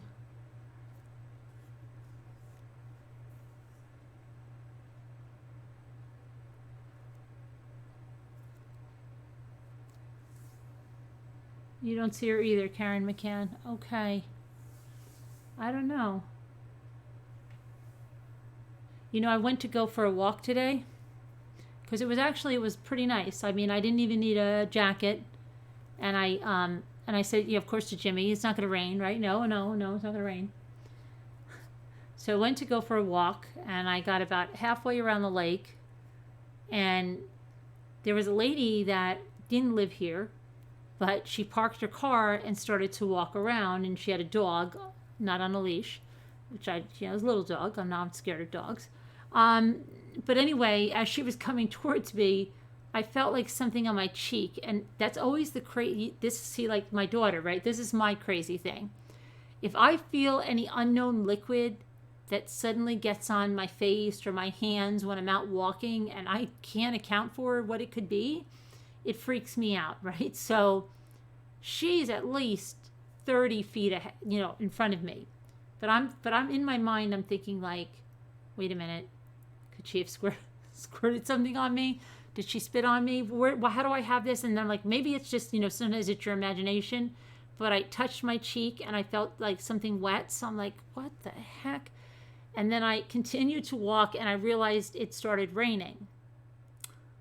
So then I passed my neighbor, the one that's building the house, the one that had all that crazy stuff happen with his intestines and stuff. And I said, how you feeling? And he's like, oh, good. It's a long time here, it's just slow healing and stuff. And I'm like, oh, okay.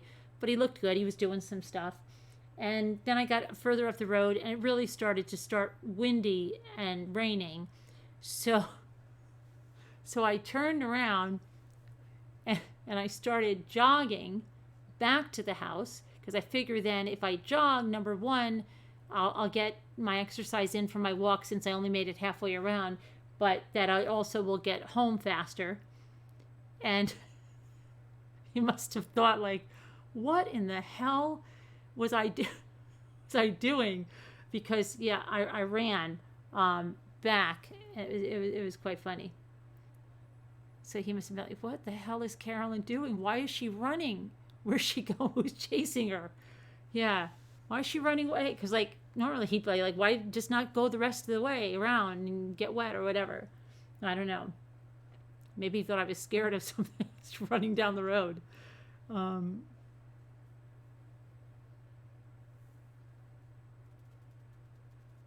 But then it started raining, and I was trying to tell Jimmy, and he's like, oh, it's going to pass right over. Because he still didn't move the stuff off the deck that should be in the garage now. It's going in the garage now that he got stuff out of the garage. Let me talk. If you see me running, you better let somebody chasing me. Well, that's probably what, he must have just thought, like, what the hell? Who was squirting something on my face, right? She was rather rude, that woman. She was rather rude. It could just be that she maybe thought I was going to yell at her and be like, hey, it's a private lake, lady. But I wasn't going to yell at her or anything, or your dog's not on a leash. I don't know, but she seemed kind of rude. I'm telling you that you need to have a camera on all day. I know, right?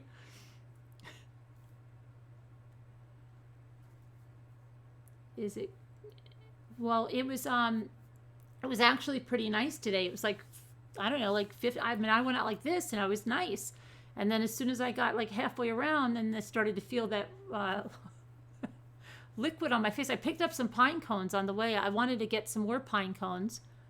They had the little small ones on the side of the road, really nice ones. Sometimes they're in the middle of the road. You can get them before they're crushed. And then the teeny tiny ones. But I didn't have a basket with me, and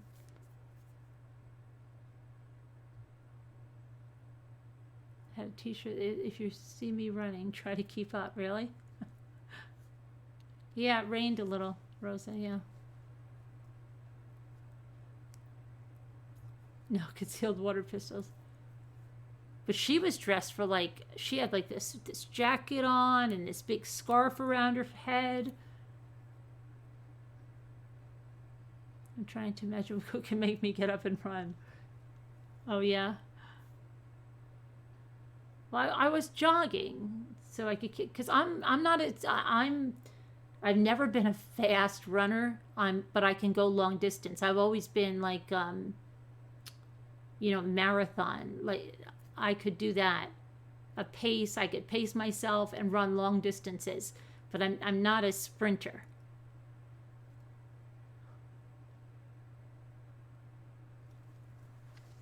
Never. But I can go long distance. I'm in it for the long run.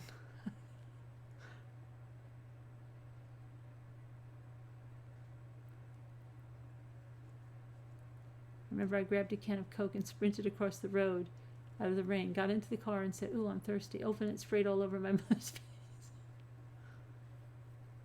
You tried to send phone messenger to download it.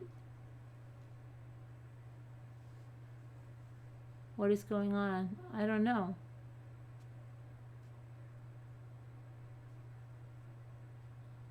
I'm a better biker, Diana, than biking. I can bike quite a few miles.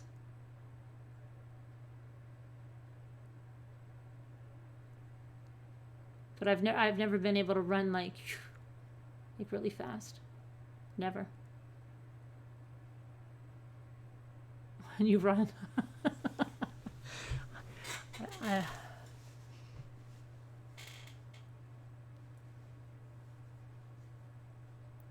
But it's supposed to snow and rain. When is it supposed to snow and rain? Thursday or something?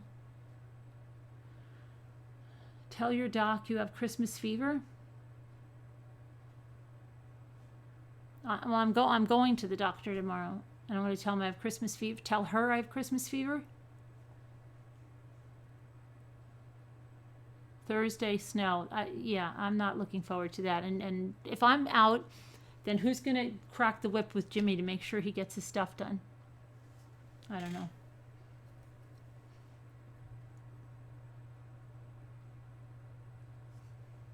It's snowing there again? Ugh. Someone has to be abusive to him when I'm not here.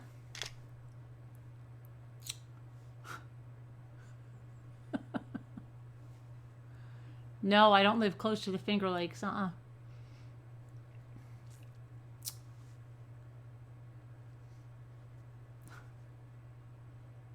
Leave him alone.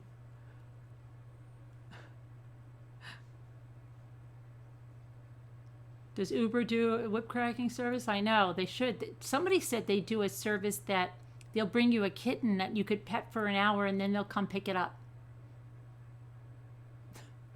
I don't even know if that's true. Leave Jimmy alone. Poor Jimmy. He's so abused. It's a shell of a man. They should see Jimmy.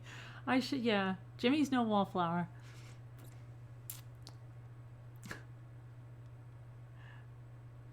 They do have cuddling services, really?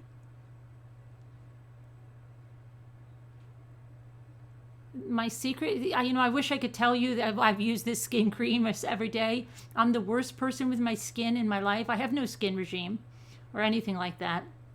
My mother used to laugh because she said my sister and I never did anything. And I really don't. I don't. I think it's just genetics. And clean living. Maybe living in the country. Maybe living on the mountains. I don't know. Hey, Bella Mac.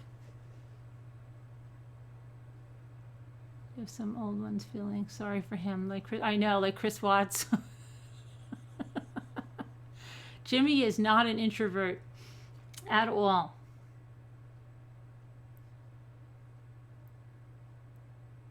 Ask Luke. He gets embarrassing, like at the drive-through. He gets so embarrassing if you don't get your orders in fast enough. He acts like we're in a race, and then he's like, "Hurry up! We have to give the order in." And Luke's like, "He's so embarrassing," and I'm like, "Oh my gosh, he's so embarrassing." So I end up looking out the window this way. Luke and Ethan look out the other windows, and we just like pretend we're not with him in the car. He gets embarrassing if you don't get your order in fast enough. Like they're like somebody's timing us. He's always worried about the people behind us or the people in front of us. Oh my gosh. You'll tell me a story about that one day?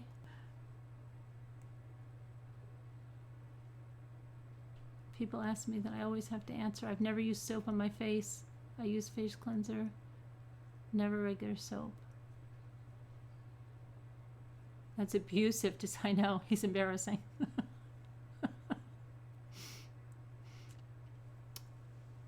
Perhaps, maybe. Yeah, probably, Diana. Yeah. Is he like that? Yeah. Oh my gosh. You put your tree up? Really, Janelle? He's always more worried about the people like behind us in the supermarket. Like, even if I don't put my cart in the middle, but even if I'm just on the side looking at something and he sees someone coming up behind me, even if I'm looking at something, he'll go, hurry up, get out of the way. The lady behind you wants to get something. But I'm like, Jimmy, I'm getting something. Let me get what I'm getting. But he's not. He's always focused on the person behind us.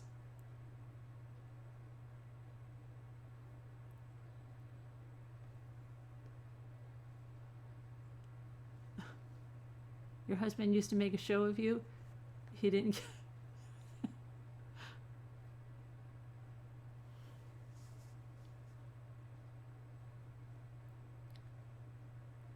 It's funny, huh? Your husband starts asking everyone what they want before we're even close. Yeah. Hurry up. Like, if you even pause, like 2 minutes, like, what do you want to drink? And Ethan's like, I don't know. What do they have? What do you mean, what do they have? He goes crazy. You know what they have. What do you want? Oh my gosh. And I'm like, oh my gosh. Are you hungry? And I think that's half the thing, what it is. He waits too long and he's like starving. So he's, oh my gosh. It's ridiculous. They must think, oh, here they come again. Oh my gosh. Needs a Snickers, I know. And then he's never embarrassed when he gets up there. We're all dying of embarrassment. We don't even want to make eye contact with the people getting the money. But he's not embarrassed at all.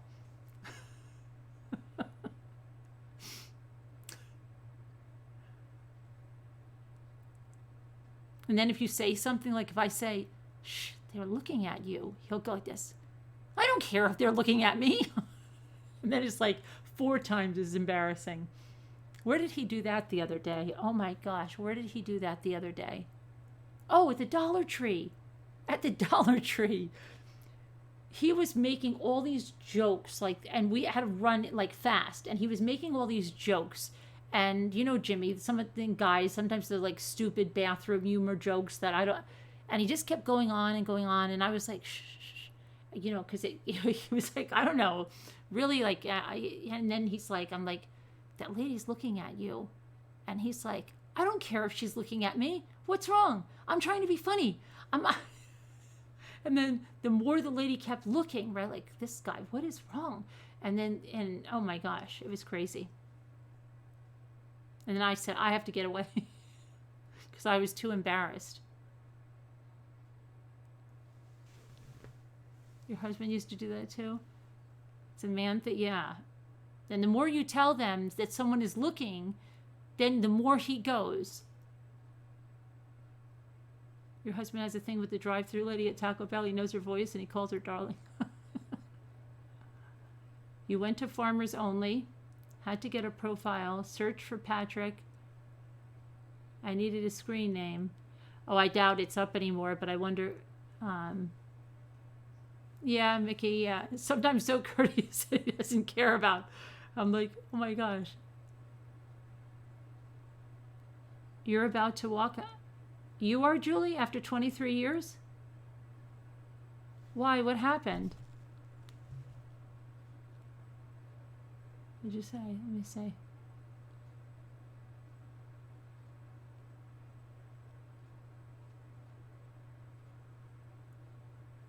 Did I miss it?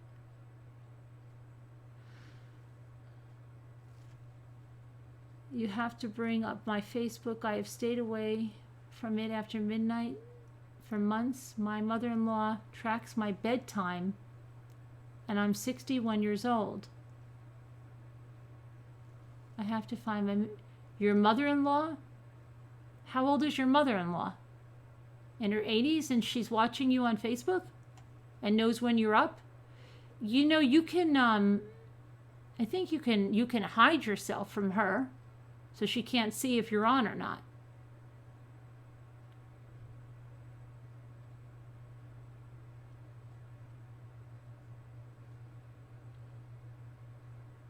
Your life is ruined by your mother-in-law? But really, how old is she? She's in her 80s? You unfriended her and that was hell to pay?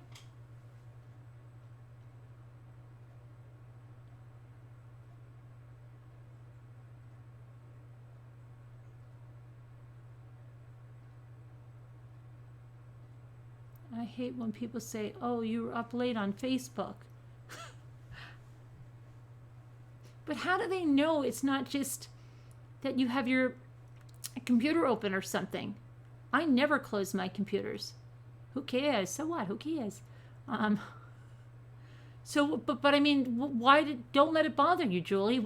I mean, is she calling you up the next day, telling you how late you were on? She's in her high 70s, and she's worried about you on Facebook?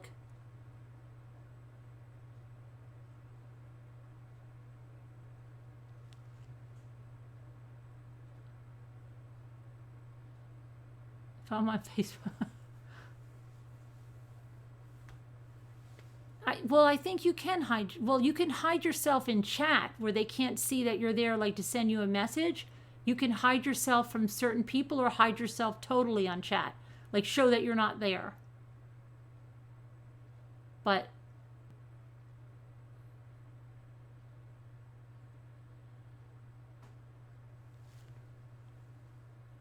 because you post, it will say how long. So don't post at night. She hasn't found you on YouTube yet?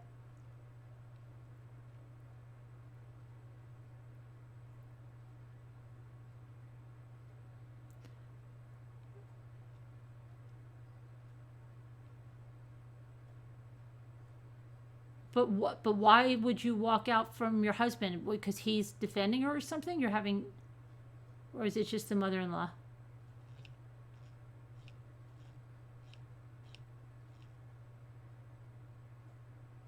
You can also keep your posts private. Yeah, you can. Facebook sometimes shows times you're on. She says, I sleep all day. I do more than most in the hours I'm up. I cook, clean, mow, do a garden, take care of the parakeets and the turtle. But she's watching you every day? Does she live close to you?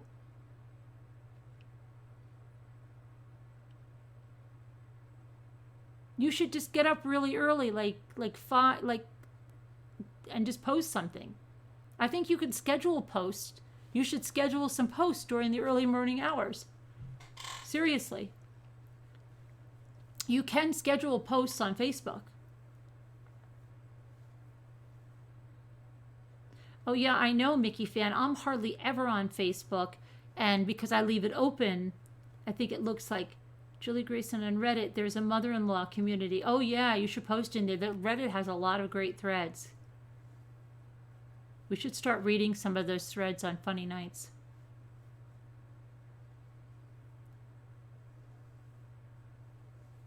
That would be good if we had like 3 people to read them. If 3 people read them on funny nights. 3 people came on the panel to read them on, each took turns reading one on funny nights. Tell her in a nice way to mind her own business. Better still, post you have the greatest mother-in-law in the world. As Dr. Phil would say, you'll get more flies with honey than you will with vinegar. You'll do that, Sharon? Read the mother-in-law threads? We should do that. Every night is funny night. Do you have to join Reddit? No. I don't think so. I think you can read anything without joining it. It's not hard to join it anyway. It's just like an email or something. You would do it too, CS? All right. Well, we'll do one tomorrow night. Tomorrow night we'll do one, after we get Kelsey stuff. Oh, thanks, Janelle. Thanks.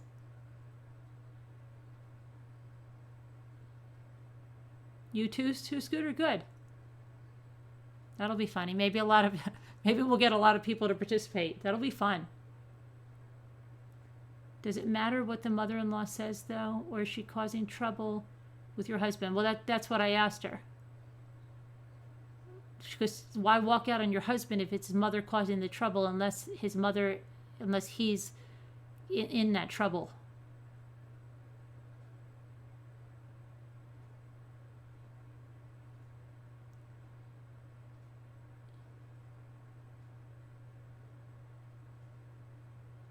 We'll have to get people with different accents so we can get the full effect. Yeah.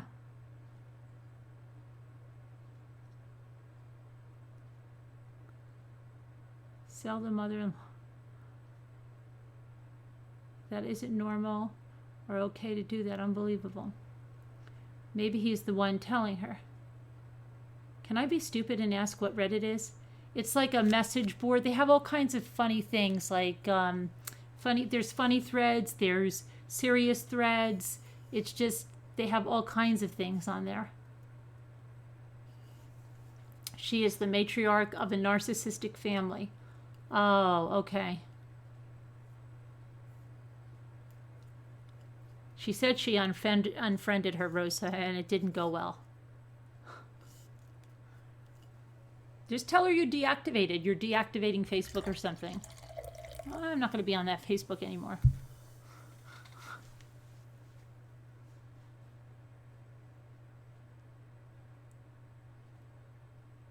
Yeah, why is she up so late? How does she...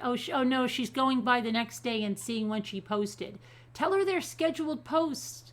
Tell her you schedule them. She needs Gail. Maybe she is Gail. Wait till she finds out you're in here.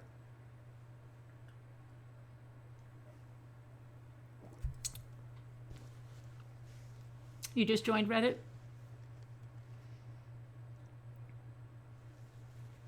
My ex-mother-in-law is still in contact with me after 23 years. I loved her, but I hated her son. He's the second Chris Watts. No, she was up at the same hours. She was? So then what? Who is she to talk? I don't get it. You have a great husband, but his mother was a problem. She was not a good grandmother to our kids, but very nice to the other grandchildren. My kids stopped dealing with her when they got old enough. Huh.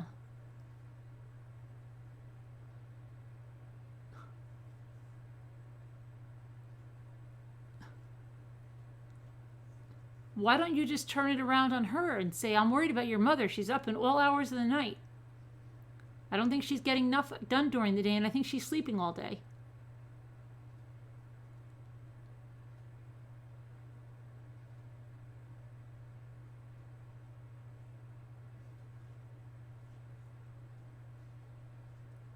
You get hassled all the time. Your mother-in-law was pretty bad. Remember ice? Oh, yeah, the ice skate.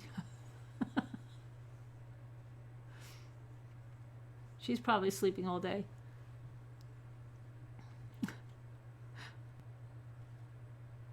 If you unfriended her and she can still see your posts, then you need to change your privacy settings.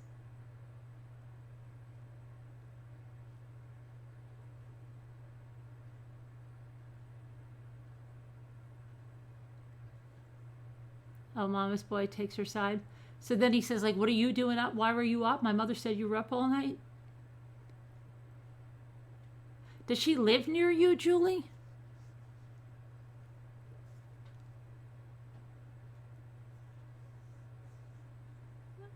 My ex-husband told me he'll ship me back to Germany or nobody will ever find me again. Lovely. Never mind about NPD. Some people are just plain horrid. You had the best mother-in-law? You miss her, you girl. Jealous, lovely, but very, very jealous.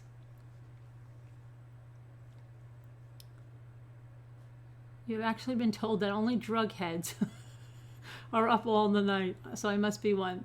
Yeah. Well, that's okay. What did they say? They came in and they said that I was on Adderall and meth, and I said, yeah, and I'm chasing it down with my probiotic. How do you think I stay up all night?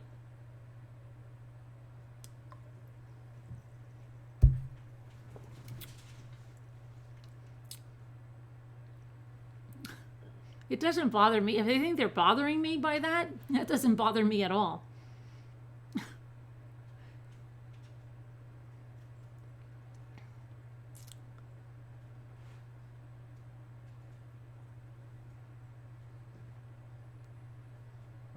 Mother and I won't buy it. She left.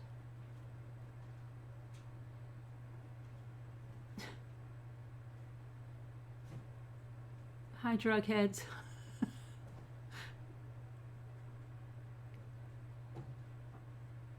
Oh, I thought of something for merch. Oh, what were we thinking of today? I thought of something for merch. We were talking about dolls, and somebody should get a little doll, a little mommy doll, a little Jimmy doll. Mommy doll can hit the Jimmy doll.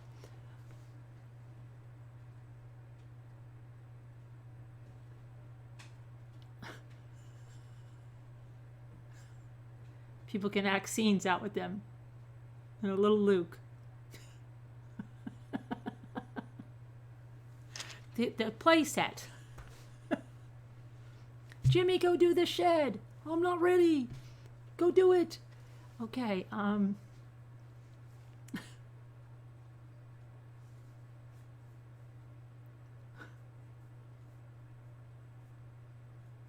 Kool-Aid packets. Wouldn't that be neat? Kool-Aid drink packets that say Mommy Ramblings Kool-Aid. You'll love it. Just drink it.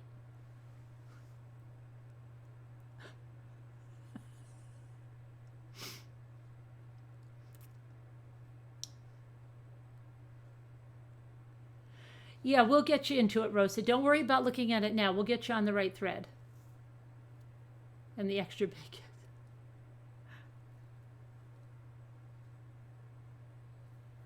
Pineapples too. Pineapple flavored Kool-Aid. Judy puppets.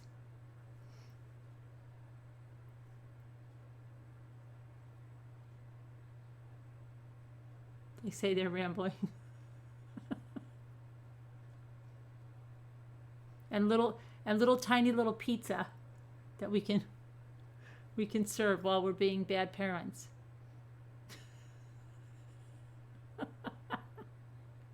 And then the little mommy doll could have a little GoPro that I carry around all through my life.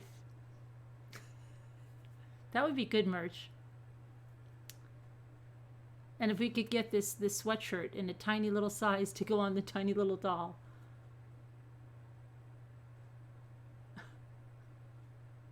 What else would they need?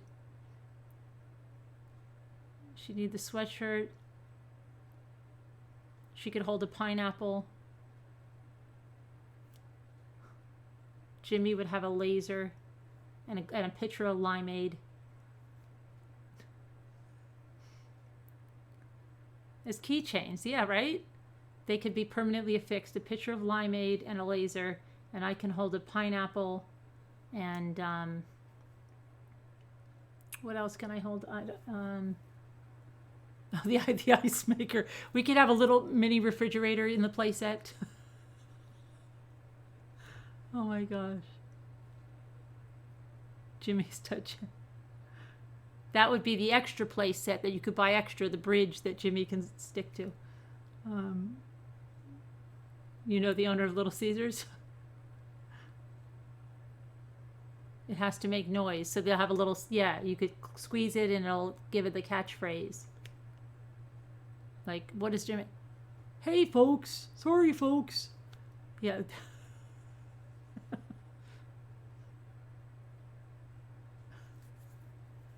Oh, I know, choking on ashes, the playpen. That should be our chat name. Too bad we can't brand it like this.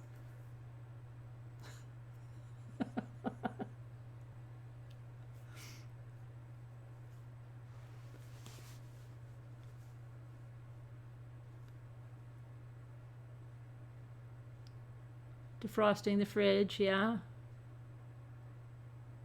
I feel for Julie. Julie, what's going on with the mother-in-law? Does she live near you? You can't just ignore her?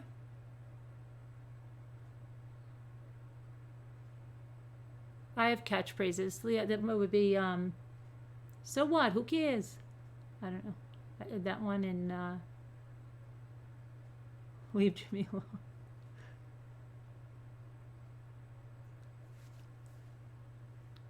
Pee Wee Herman's Playhouse.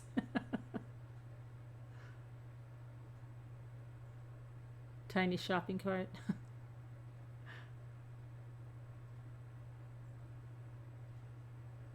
Oh, third-rate romance? You can't get it out of your head? He said to me, oh my gosh, I know you were trying to make me give me songs that they would remember. I should have played so many songs like Smoke on the Water and other ones they would have got. He said he played too many songs that were too hard to guess. There's a mother-in-law thread, Rosa. But don't read ahead. We'll read it tomorrow.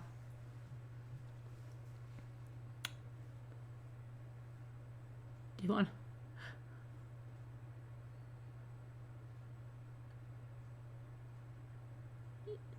Which one? No. We're going to read something funny on Reddit, like the mother-in-law one.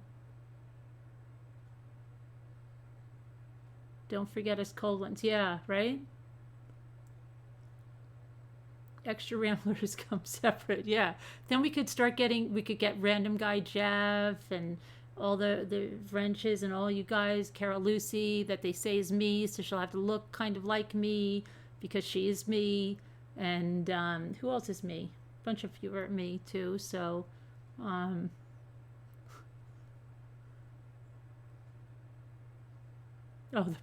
the pores are the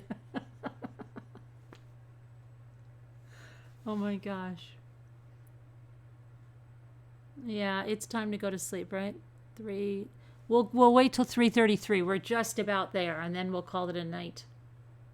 You missed it? The apple baking, choking on ashes. Go to the apple baking video. That was our 20,000 party and apple baking. We did it both in one. I said play Bojangles. Oh, I like Bojangles. I used to listen to it over and over as a kid. If you saw the state of me, I'm sure you're fine. Oh, I know, right? Who knows, kindness cake. You have to laugh, because I think we're Scientologists over here too, and then I think we're witches.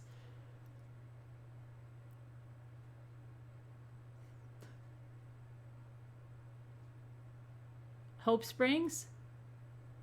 Patrick Swayze. We're doing Dirty Dancing, and you've already missed it. We're going to be signing off. We did a whole night of Dirty Dancing. The mommy doll needs a little laptop. And technical difficulties, too. Jimmy! That's what she has to say. Jimmy! Oh, it says Frazee? Okay, I'll change that. So we need to make some... So what? Who cares? Yeah. Oh my goodness.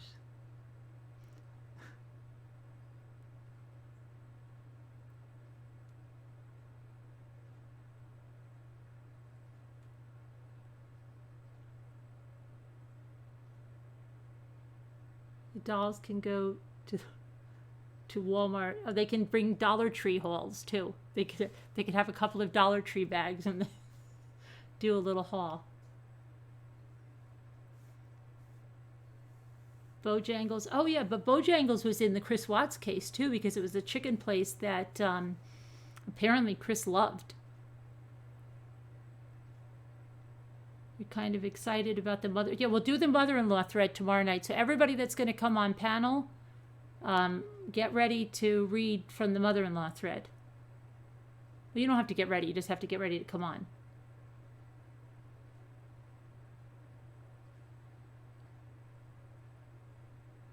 Well, did it? Evie. Don't give out your secrets.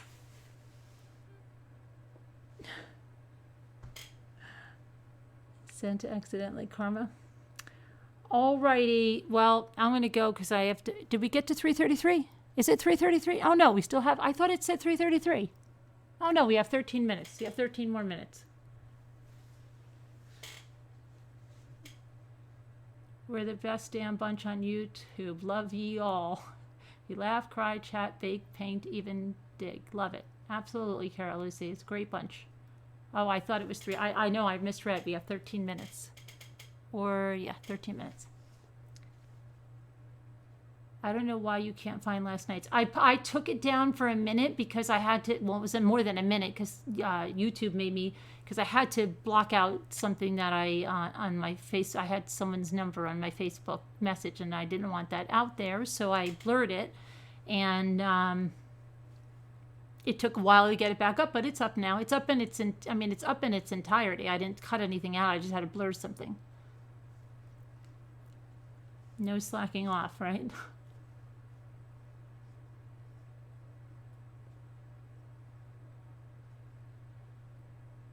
What happened to Rosa?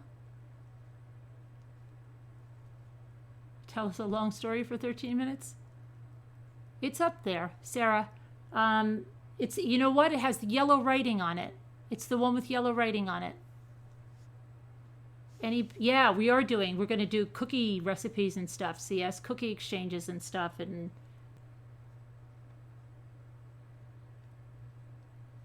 I guess not, because I haven't had any complaints. And I've seen much worse. Janelle, I saw so much worse on YouTube where people, so much worse. What are you going to do? It's a live show, Janelle. Sometimes things happen. Nothing's intentional. So what? Who cares? You try to do your best.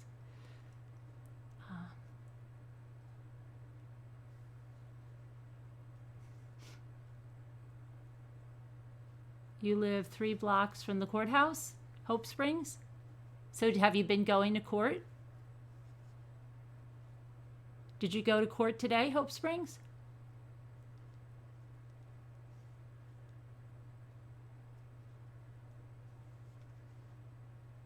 You didn't know you could? Really? You can. The chat wants one.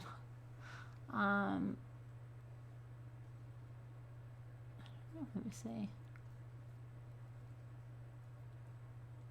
Yeah, it's cool. Good night, BST.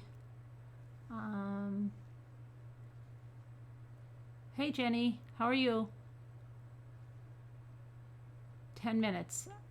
You're off tomorrow? You might go? Okay. You better get there nice and early. You got to get in line before 8:30. Get there at like 7:30. Bundle up.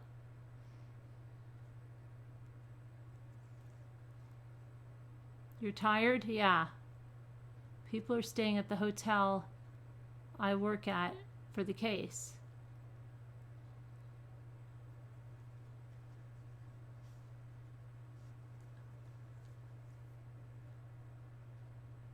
It was like the lady said, read my email. At the end says, don't read out loud. I know. You don't ever put that at the end of the email. Never.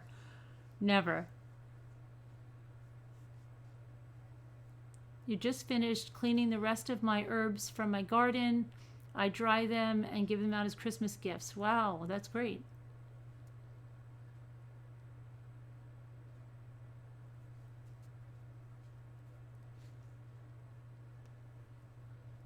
I have to make my pumpkin. I can't even believe that I haven't made my pumpkin cookies or anything. I'm going to make them this week. Maybe I'll make them when it snows. That's a good idea. Maybe I'll make them when it snows on Thursday. No, Friday. When is it going to... Friday. Thursday night, Friday.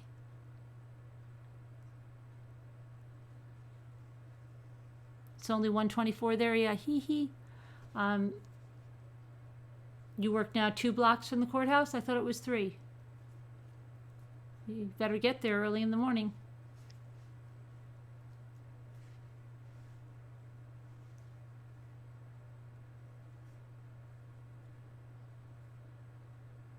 What street do you live on? What street do you live on, Hope Springs? You're having deep fried turkey? In one of those one of those big oily things? Be careful you don't have a fire or something. Didn't they have like... I don't know where you find the time to do all that. You put us to shame. Well, I just don't sleep as much as most people. But tomorrow I have to go out, so...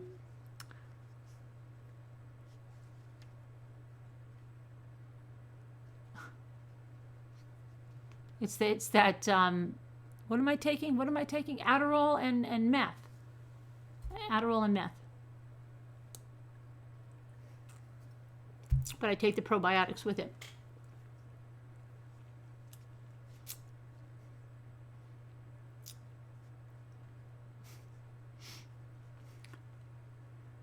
Hey Max, how are you? Before time runs out, great channel, Carolyn. We laugh, cry together. You're our therapist. You right the wrong. Well, we're all together in this. We all help each other.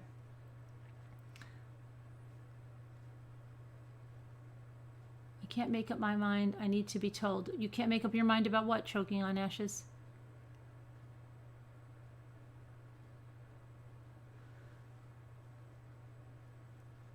Carolyn, Hope Springs is at 3rd and Carr? Okay. Oh, really? He has Parkinson's? Wow. That's bad, Rosa. Oh, you're welcome. Thank you, Carol. Thanks for coming in. And yeah, thanks to all our moderators. We still have 5 minutes, or 6 minutes. What do we have, 6 minutes? Courthouse on 1st and Bennett? Okay, Hope.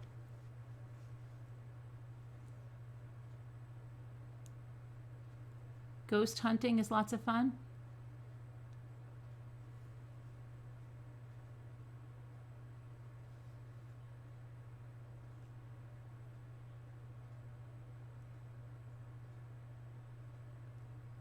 What did you spring on me? Nicole? No, it's fine.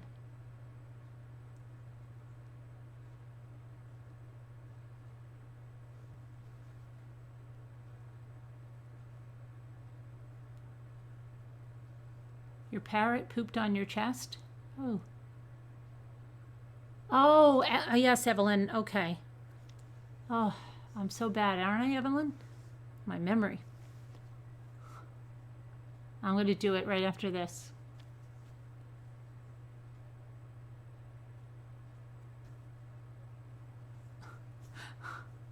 Alma's always with the gross pet things.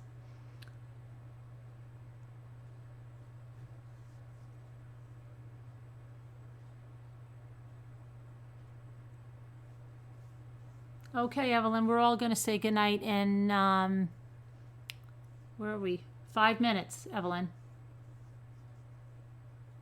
Oh, you're welcome, Carol Lucy. Your mom always read to me before I went to bed.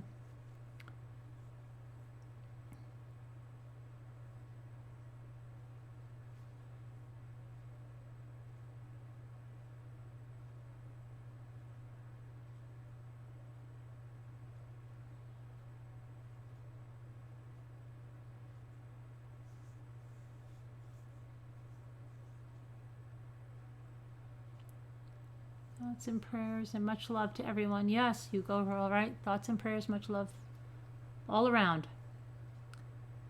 You went to check out a haunted place called Whisper Estates? Really? Was it scary? 3 minutes left, guys. Feels like New Year's. 3 minutes left. Good night and good morning. Till soon. Hugs. You too, Max. God bless everyone. Jeremy says, yep. Happy New Year. Melly Mel said.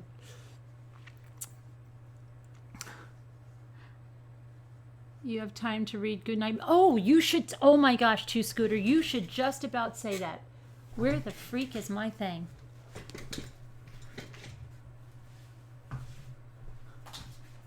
Look what they just sent me. They sent me this Goodnight Bubala. It's like Goodnight Moon, but it's a joyful parody. And there's an exclusive latke recipe by Inna Garten. That's that Contessa lady that got in so much trouble because what did she do? My daughter would remember. What did that barefoot Contessa do? Something really bad, didn't she? She did something really bad. What was it? My daughter would remember what she did. You know who I'm talking about, the barefoot Contessa? She did something bad.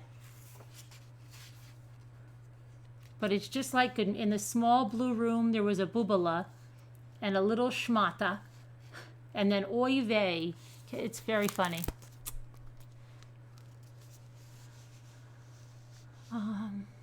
Nobody remembers what the barefoot Contessa did? She did something really bad. Nobody remembers. Okay. I'll have to ask my daughter, but is it 3:33 or is it 3:31? You need the potato pancake recipe. Okay. Oh, I never put the apple recipe in the thing. You've heard it? Yeah, but she did something. I don't remember what it was. 8675309. CEO of McDonald's did something really bad. Really?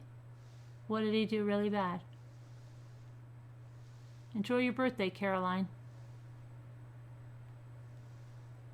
Drugs? I don't know. What did the CEO of McDonald's do really bad? No, she did something like she insulted someone or something. Like she did something. Oh, I can't remember what it was. My daughter will remember. 3:33. 3:33. It's our time. All right. Well, everybody have a great night. Love you. God bless you all. Have a good night. Be safe. Be kind. See you later.